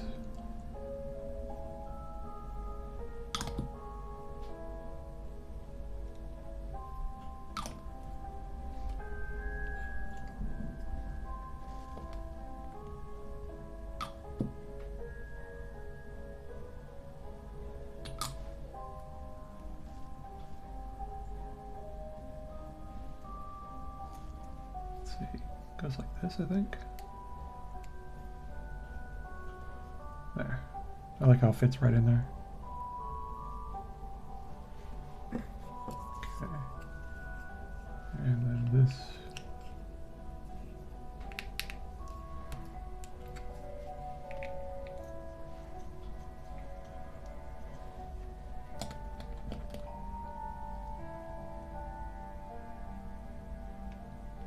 Necrons are probably the next 40k army that I'm considering getting into. Just because I like some of their models. Also don't like a lot of them, but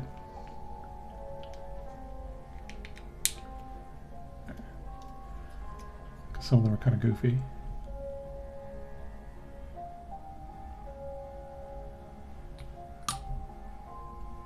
There. Night Quest or whatever that is. Oh, we're still working on the Giants. I heard they fill out your bits box pretty well.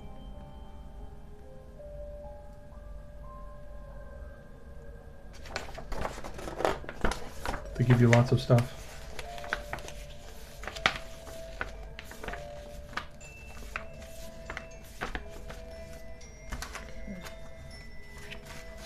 And now some reclusians.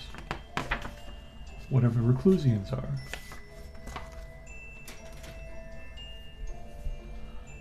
One, two, three, four, five, 6, 7, 8, 9. And that's it. And then 40 millimeter.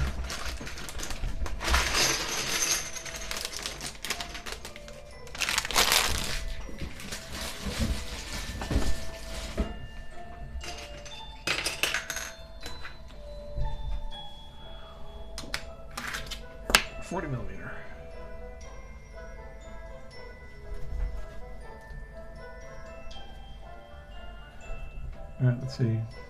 Is 1 through 9 on here? Yes. I think it is.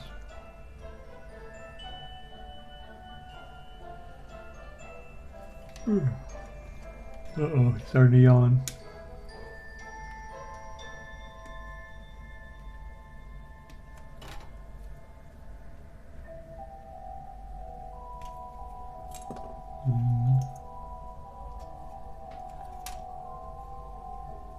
I wonder if this is the head now.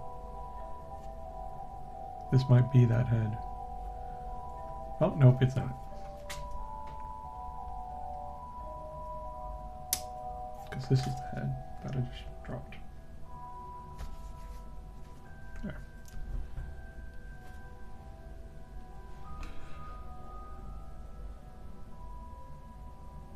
Yeah. Some of them, though, I mean, I know the names are kind of goofy, but this model, alright, that is beautiful.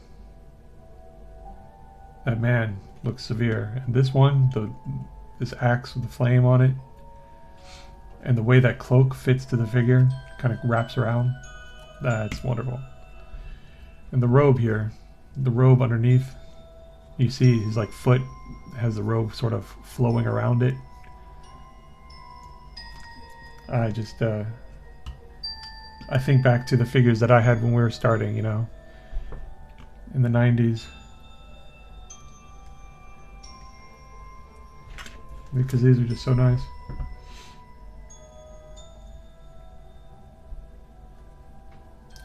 Let's see, 3. What does 3 look like? Oh, 3 is an axe. Oh, no, it's easier. There.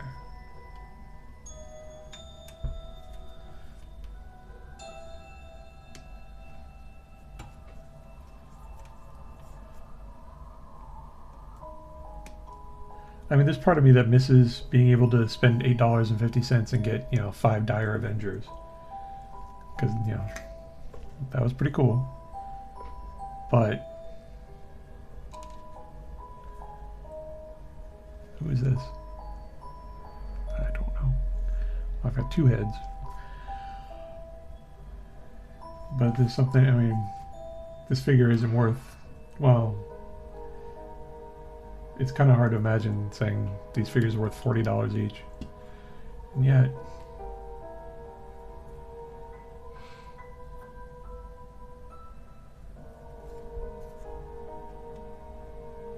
course, I'm not sure. Has anybody tallied up the total for Skaventide? Because it's like, I think 190 for 70-some models. Yeah, the models are beautiful.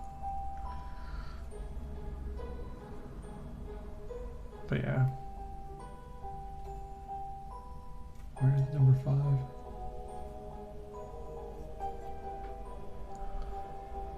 Like if the lore, matched them, if they were, if these were a faction that was introduced to Old World, that would have been ideal for me. Like in my ideal world where Star Wars didn't suck and Old World never was canceled. And these guys would just be a new faction to come through the portal to try and save the world from chaos, but also have their dark, horrible side because everything is grimdark.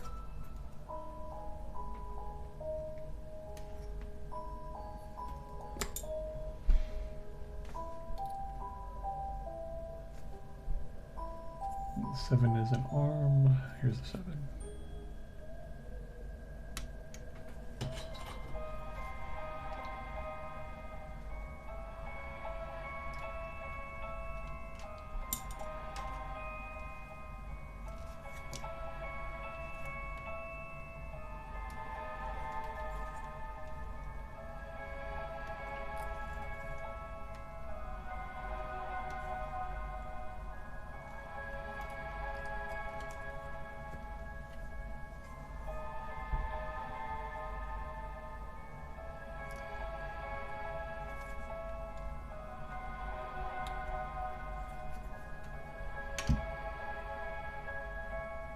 Oh, like Norska?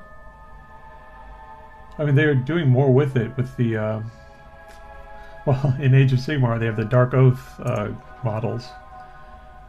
But I was thinking if I ever got that box set, I would just make them Marauders for the Chaos. There's one interesting faction. I don't know if you play Total War Warhammer, but there's a mod that fleshes out all the Norska factions. And there's one of them that is just this old king who is trying to unify the tribes to actually resist chaos. And they still have some people part of his tribe still worship, but they also embrace Ursun, I think. It was an interesting thing.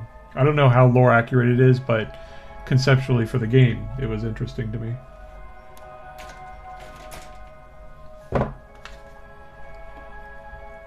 Norska has a lot of potential. Like, it feels like to me Norska and Beastmen mainly are set up to be like just the henchmen factions that the heroes go through and fight when on their way to get to the big bad, which usually is Archaon.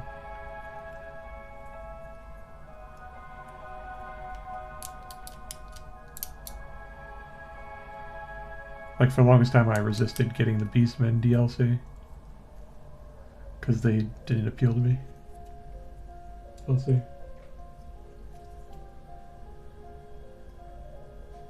Yeah, that is a cool thing. But I could see there'd be still room for Stormcast Eternals. Like, I like the idea of, gun faith and steel faith and gunpowder. Resisting chaos.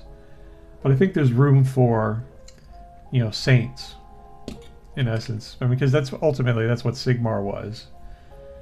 And I could see that being like some cadre of great heroes, because they do that with for 40k with the who are they? Adeptus Custodes, which really they have no business being on the battlefield 90% of the time. Because it kills me to see like battle reports of Adeptus Custodes versus Gene Stealer cults on dirt bikes and jeeps. It's just like, this should not be a contest. Just to see these guys fielded, they should never be in a vulnerable position like that. Anyways, I'm rambling. Yeah, Grail Knights, according to lore, yeah.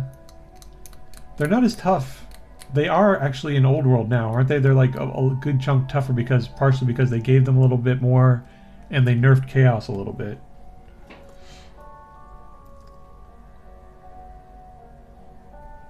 But Grail Knights also have their lore is a little bit mixed up too, isn't it? Like the whole lady is, or the lady is a practical joke by the elves on them or something, isn't it? I don't remember the details of it.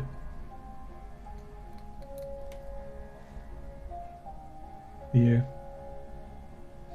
I was saying I could see, if you squint hard enough, I could see the Stormcast Eternals in Old World as a rare small faction that shows up, the equivalent of the Legion of the Damned Space Marines or whatever,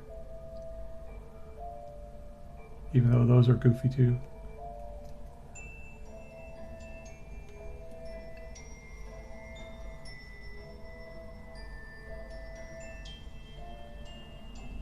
Oh yeah, that's true. Well, they Chaos has hell cannons and some Chaos dwarf junk, and the Khorne has that Khorne spitter cannon thingy. But yeah, they don't really shoot very much. Marauders have thrown axes. I think that's it. Spears and javelins and axes.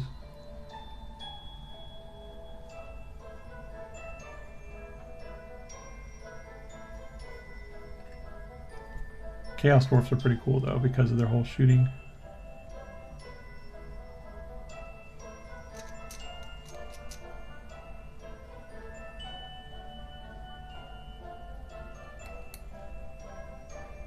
Yeah. Very rare. I remember I remember like a few years ago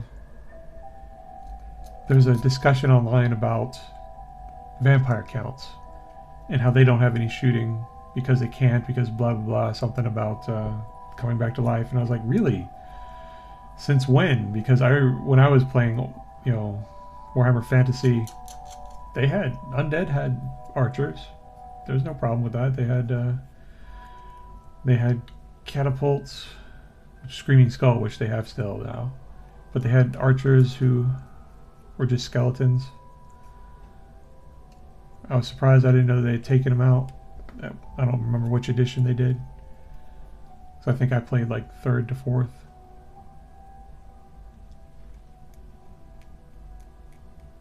Yeah.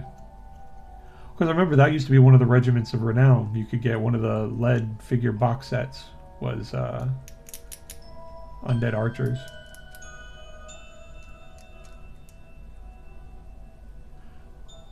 But then that's one of the things that plays to, the factions will change whenever GW wants to sell particular models, The lore is malleable.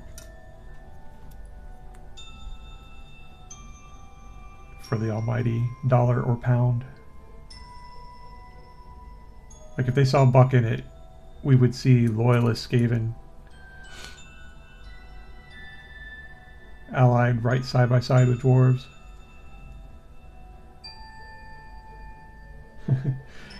Tomb Kings are cool, but only I feel like for their animated things. I don't like their rank and file. Because you're right, and that box set is just ugly. Because all those, 30-year-old skeleton castings. Now the Gravelord, or the new skeletons that look like Graveguard, those are really nice for Age of Sigmar. I'm totally lost. I don't know what I'm doing. I'm rambling.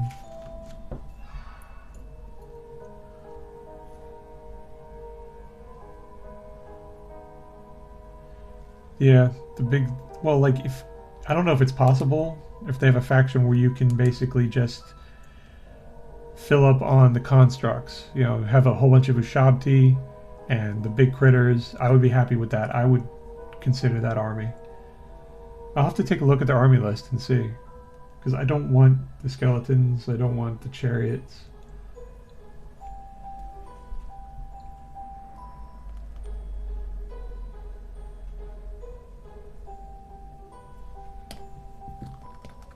The Sphinxes are beautiful.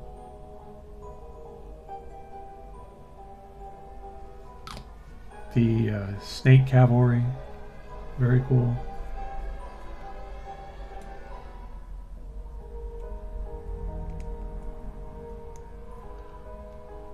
Casket of Souls is a nice figurine casting.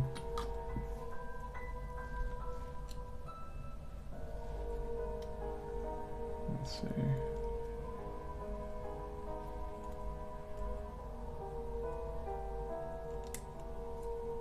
Did I just break that? No. How's this supposed to go?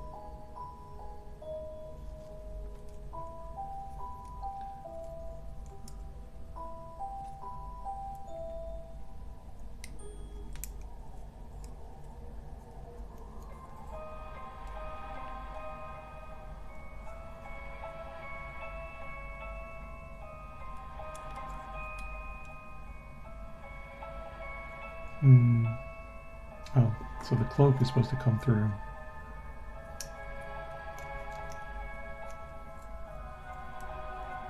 And then this is supposed to connect to the cloak. I'll glue this in there first.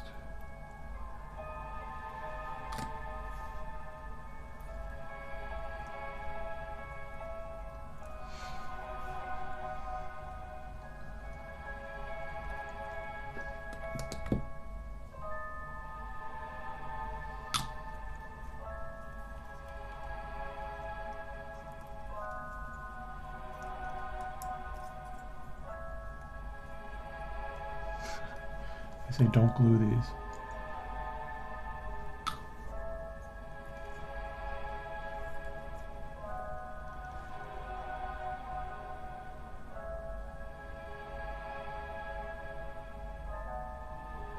Yeah, I could see that. Well, I guess there is a fair number of factions that are supposed to be counter to chaos. And oh, what the heck? I just bent this guy's... That's not good. I guess that's why it was sticking out.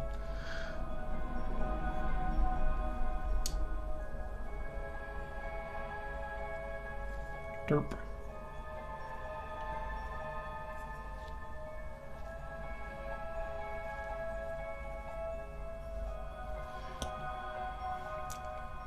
The new lizardmen are pretty good, pretty nice. Seraphon.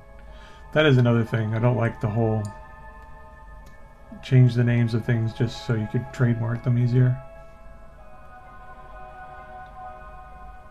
A bit annoying.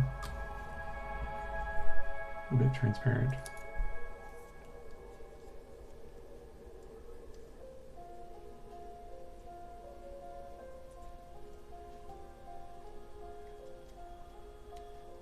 Why is this not fitting? There. No? There.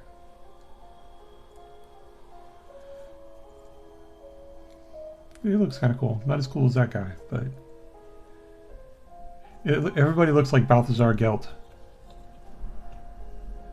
And it's like Balthazar is like the Gelt family.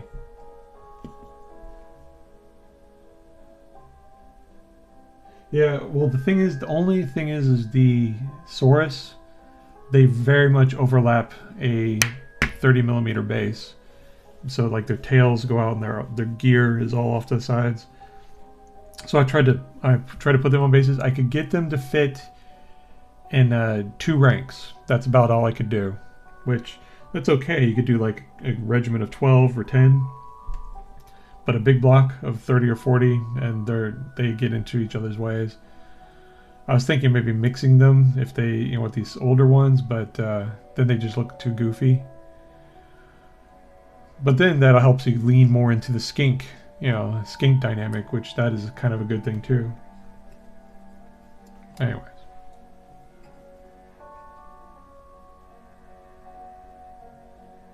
Yeah, that's kind of silly. The Beastmen are still kind of a cool faction, and I like their models. Like I said, they're a good henchman faction. They are good to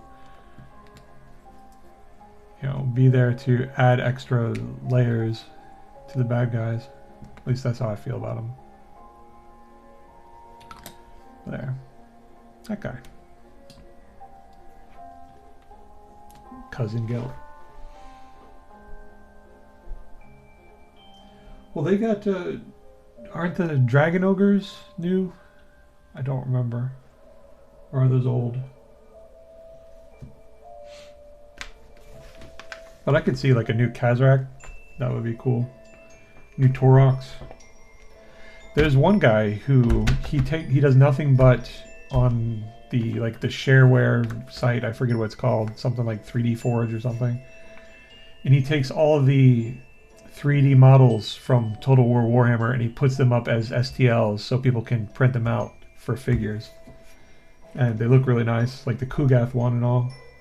Or were we talking about that before? I think we were.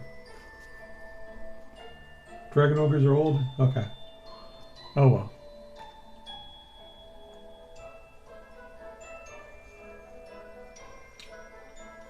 Alright, so I need 10 through 17. I think I may be, let's see. Thanks for letting me know, Autumn. I thought they're new to me because they're plastics. The last Dragon Ogres that I messed with, they were the metal junkers. 10. I think this is going to be my last one for tonight. And I'm going to go lay down. But it's been really nice talking to people. It always makes this so much easier. Or so much more fun, I'd have to say. Not that it's hard.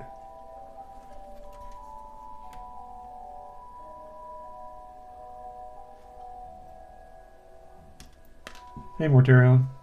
It's going good. Just putting together some Age of Sigmar figures. And chit-chatting. The old metal Dragon Ogres were kind of goofy. They were like all sprawled and stuff, and they had like extremely jointed arms and legs. They looked like, oh, there was that one artist who painted fantasy images. He did an old animated thing called Wizards. That reminded me of his stuff. 13. Here's 13.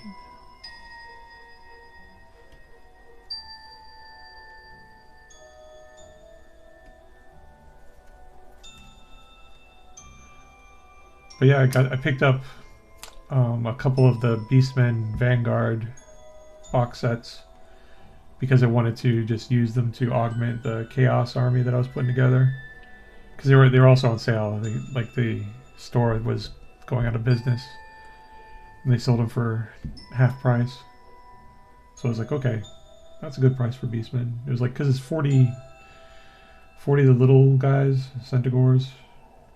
No, not Centaurs. Centaurs are the Centaurs. Ungors. And then like 20 Bestigors. Or the Gors. Let's see, 14. That's 14. And then 6 Dragon Ogres and 2 Shaman, I think it was. I haven't put them together yet, though.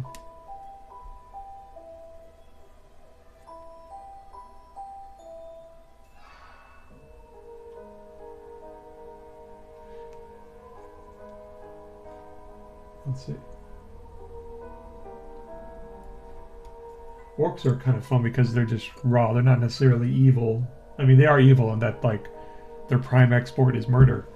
But, like, they are perhaps, at least you always know their motivation, you know.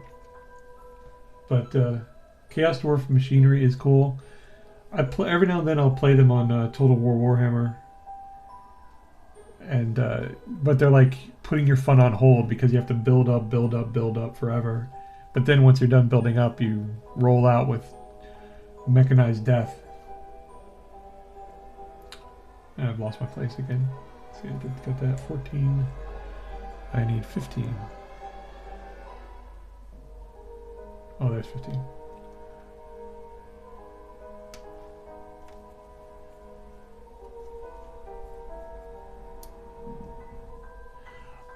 They have those weird Minotaur-looking Slaves to Darkness guys you can get, Vanzig.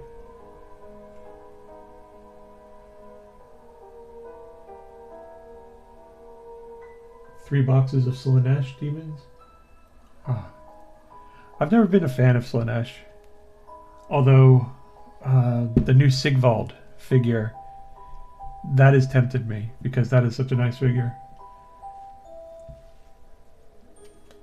Because I just want to paint it.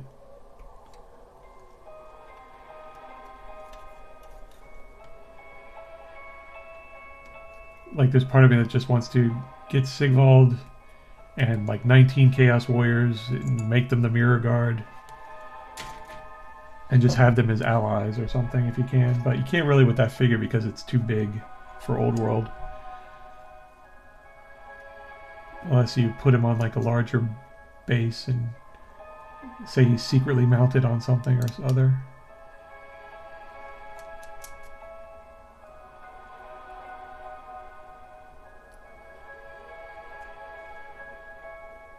It's too bad. I don't like the penchant that Games Workshop has for removing stuff from rule sets and whatever. And I don't buy the whole thing. It's like, well, if we're going to keep making rules, it's like if you have a good stat line or a rule system based around a stat line, it should be relatively simple to plug units into it and maintain balance.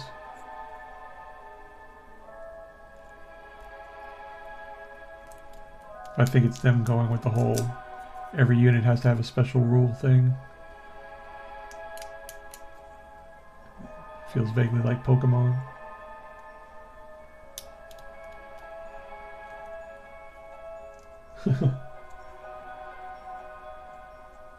That's pretty cool.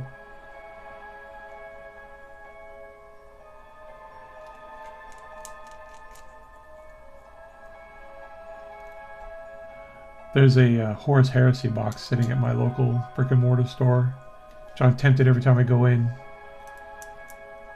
Because I'm like, oh man, it'd be kind of cool to have those guys. And that tank with the 8 las cannons.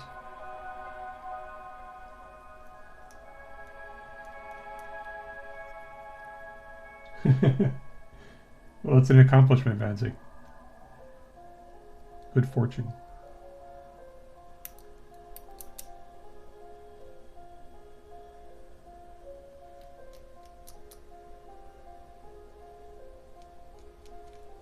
I remember when I first started back into the hobby and I went to this local store and I was like, oh hey, here's a Calidus assassin.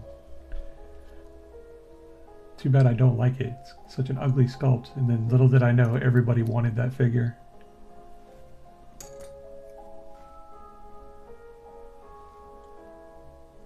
Or at least I learned later that people thought it was very, very good.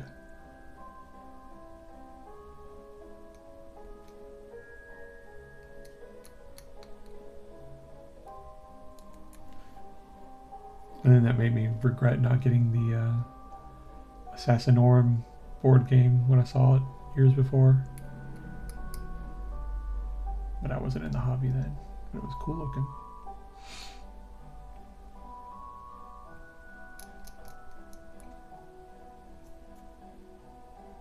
Oh. Man, you're so lucky, Vanzig.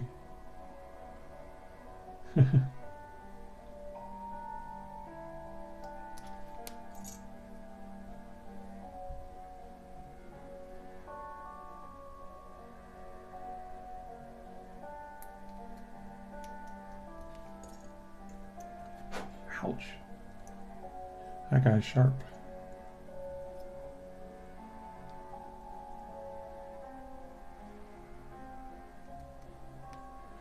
What was the Imperial Fist Battle Force? Was that the one with all the heavy intercessors?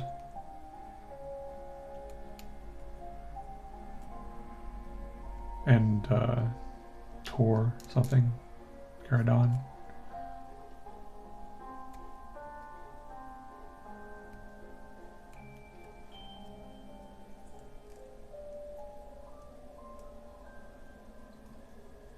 Something was it? Was it a dreadnought? I think it might have been a dreadnought. Okay.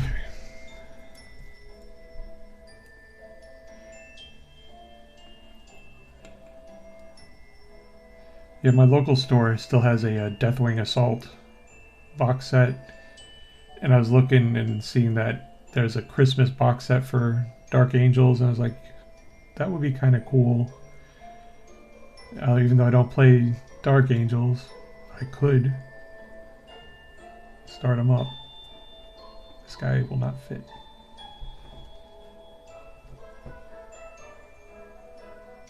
Oh, that's it? Just 3 aggressors and Tor Garadon? Oh, 3 aggressors. That's right. 3 aggressors and 3 heavy intercessors.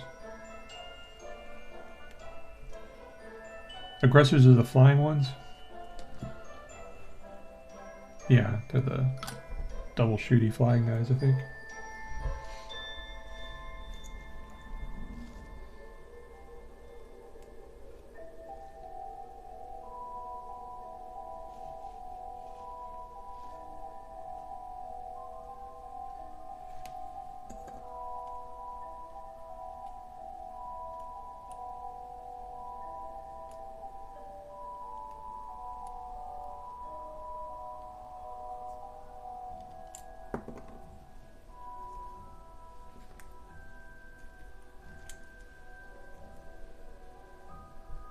Oh, with the 2 flamethrower?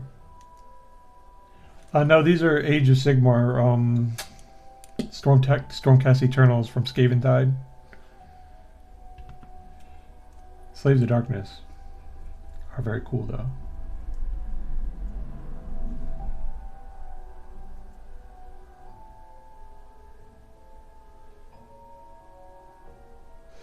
Slightly less cool, I'd have to say, yeah.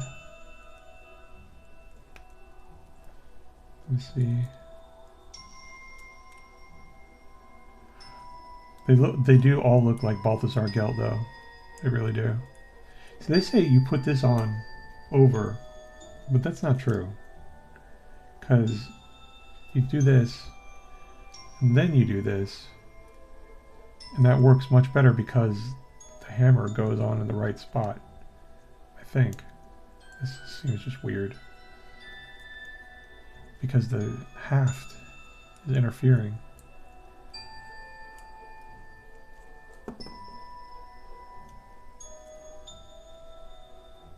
How is that?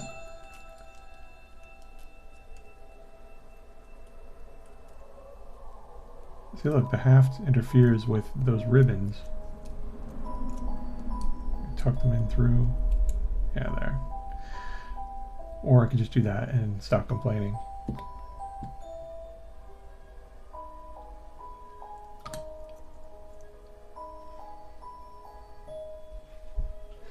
Yeah, but this guy, Knight Questor, this guy could pass for a Chaos Lord. I forget his name. He's Bob now. Lord Bob. This needs a stick. Why are you not sticking?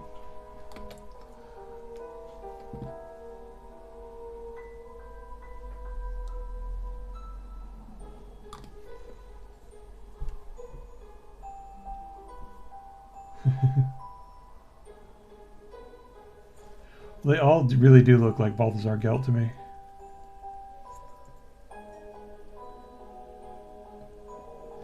This is weird. So it has a spot there for something to peg into it, but there is nothing for it.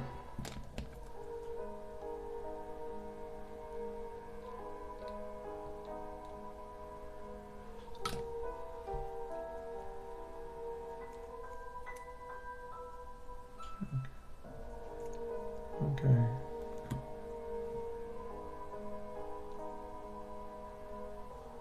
Like, this would not have worked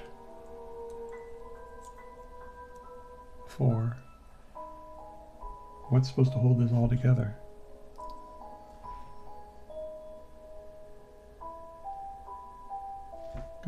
Oh, you know what? Maybe that's part of one of these things that broke off somewhere. That's probably it.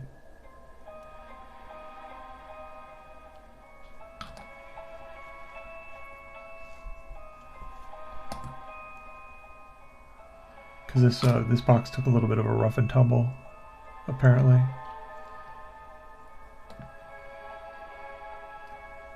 Because there's some pieces that were flapping around off the sprues inside.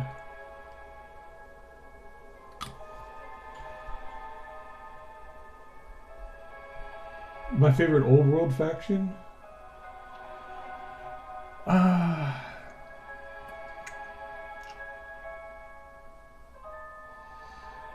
Well, like, just aesthetically, I really like Chaos, but to paint, the most fun I've ever had painting an old world faction was Empire. Just because they have such a broad range, and they're so colorful, and there's so many differences in scopes, and you get a wide variety of visual feeling to them, where like you take one unit and they're frenzied and mad and wild, crazed fighters like the White Wolves, with the double-handed hammer cavalry without helmets. But then you also have the line troops, the heroes. You've got so many really cool heroes, and then you also have the slightly out there steam tank and artillery. So just that is the most fun for me to paint, I'd say.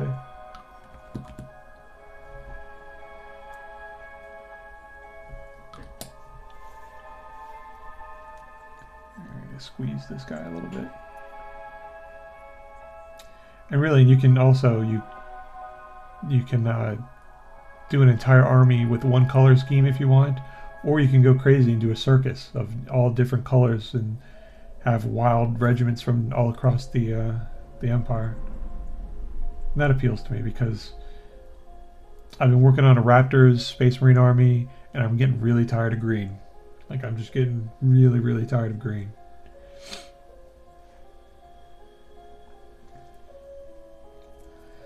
Which is why I'm stopping and for Halloween I was going to do a stream where I'm just going to sit down and I'm going to paint Mogan Raw. And I'm just going to do it. I'm going to go from unboxing him, putting him together, priming him, and painting him. I'm going to see if I can do it in 6 hours. Which I should be able to, but might not. Not if Van Ziggurat over here talking to me. Because I like to talk. Where did I... Oh, I need another 40mm. And he has... Did I get C-17? I don't think I did.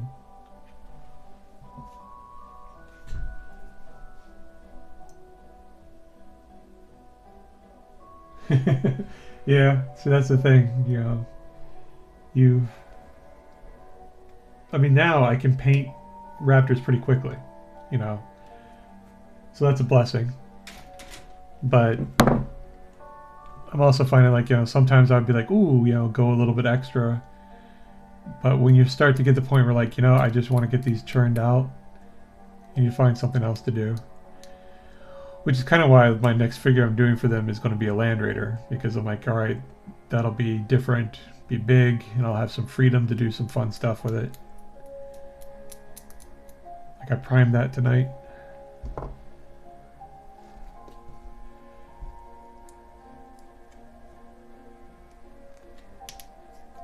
Land Raider will be fine, hopefully. Or it's Land Raider Redeemer.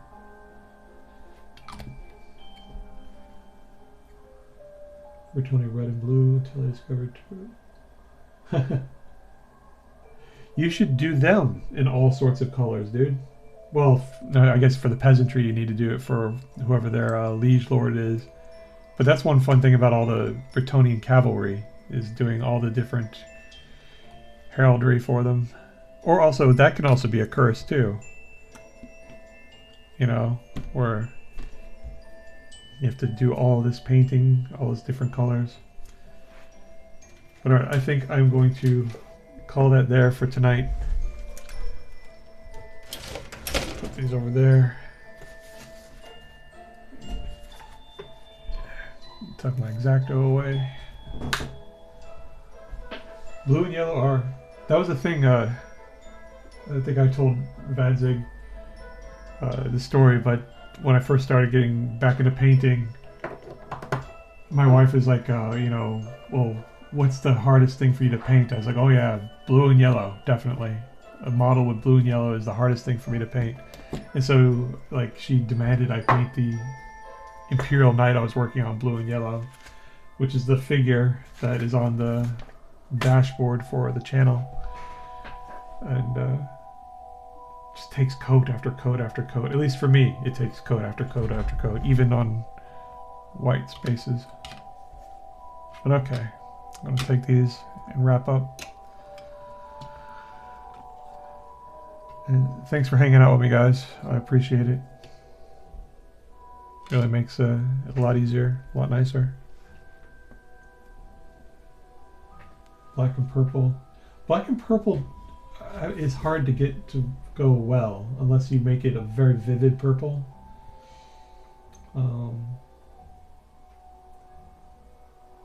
And white seems to be kind of rough for Bretonians because you kind of need to make it a dirty white. They need, because they're peasants.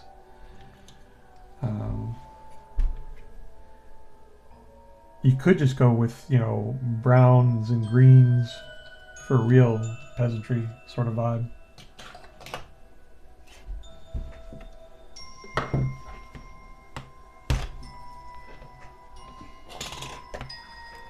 And browns and greens look very good for archers.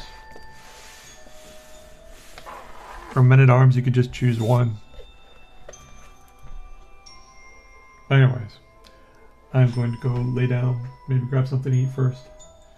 But it's really nice talking to you guys. I will talk to you later. You have a good night. You take care, okay?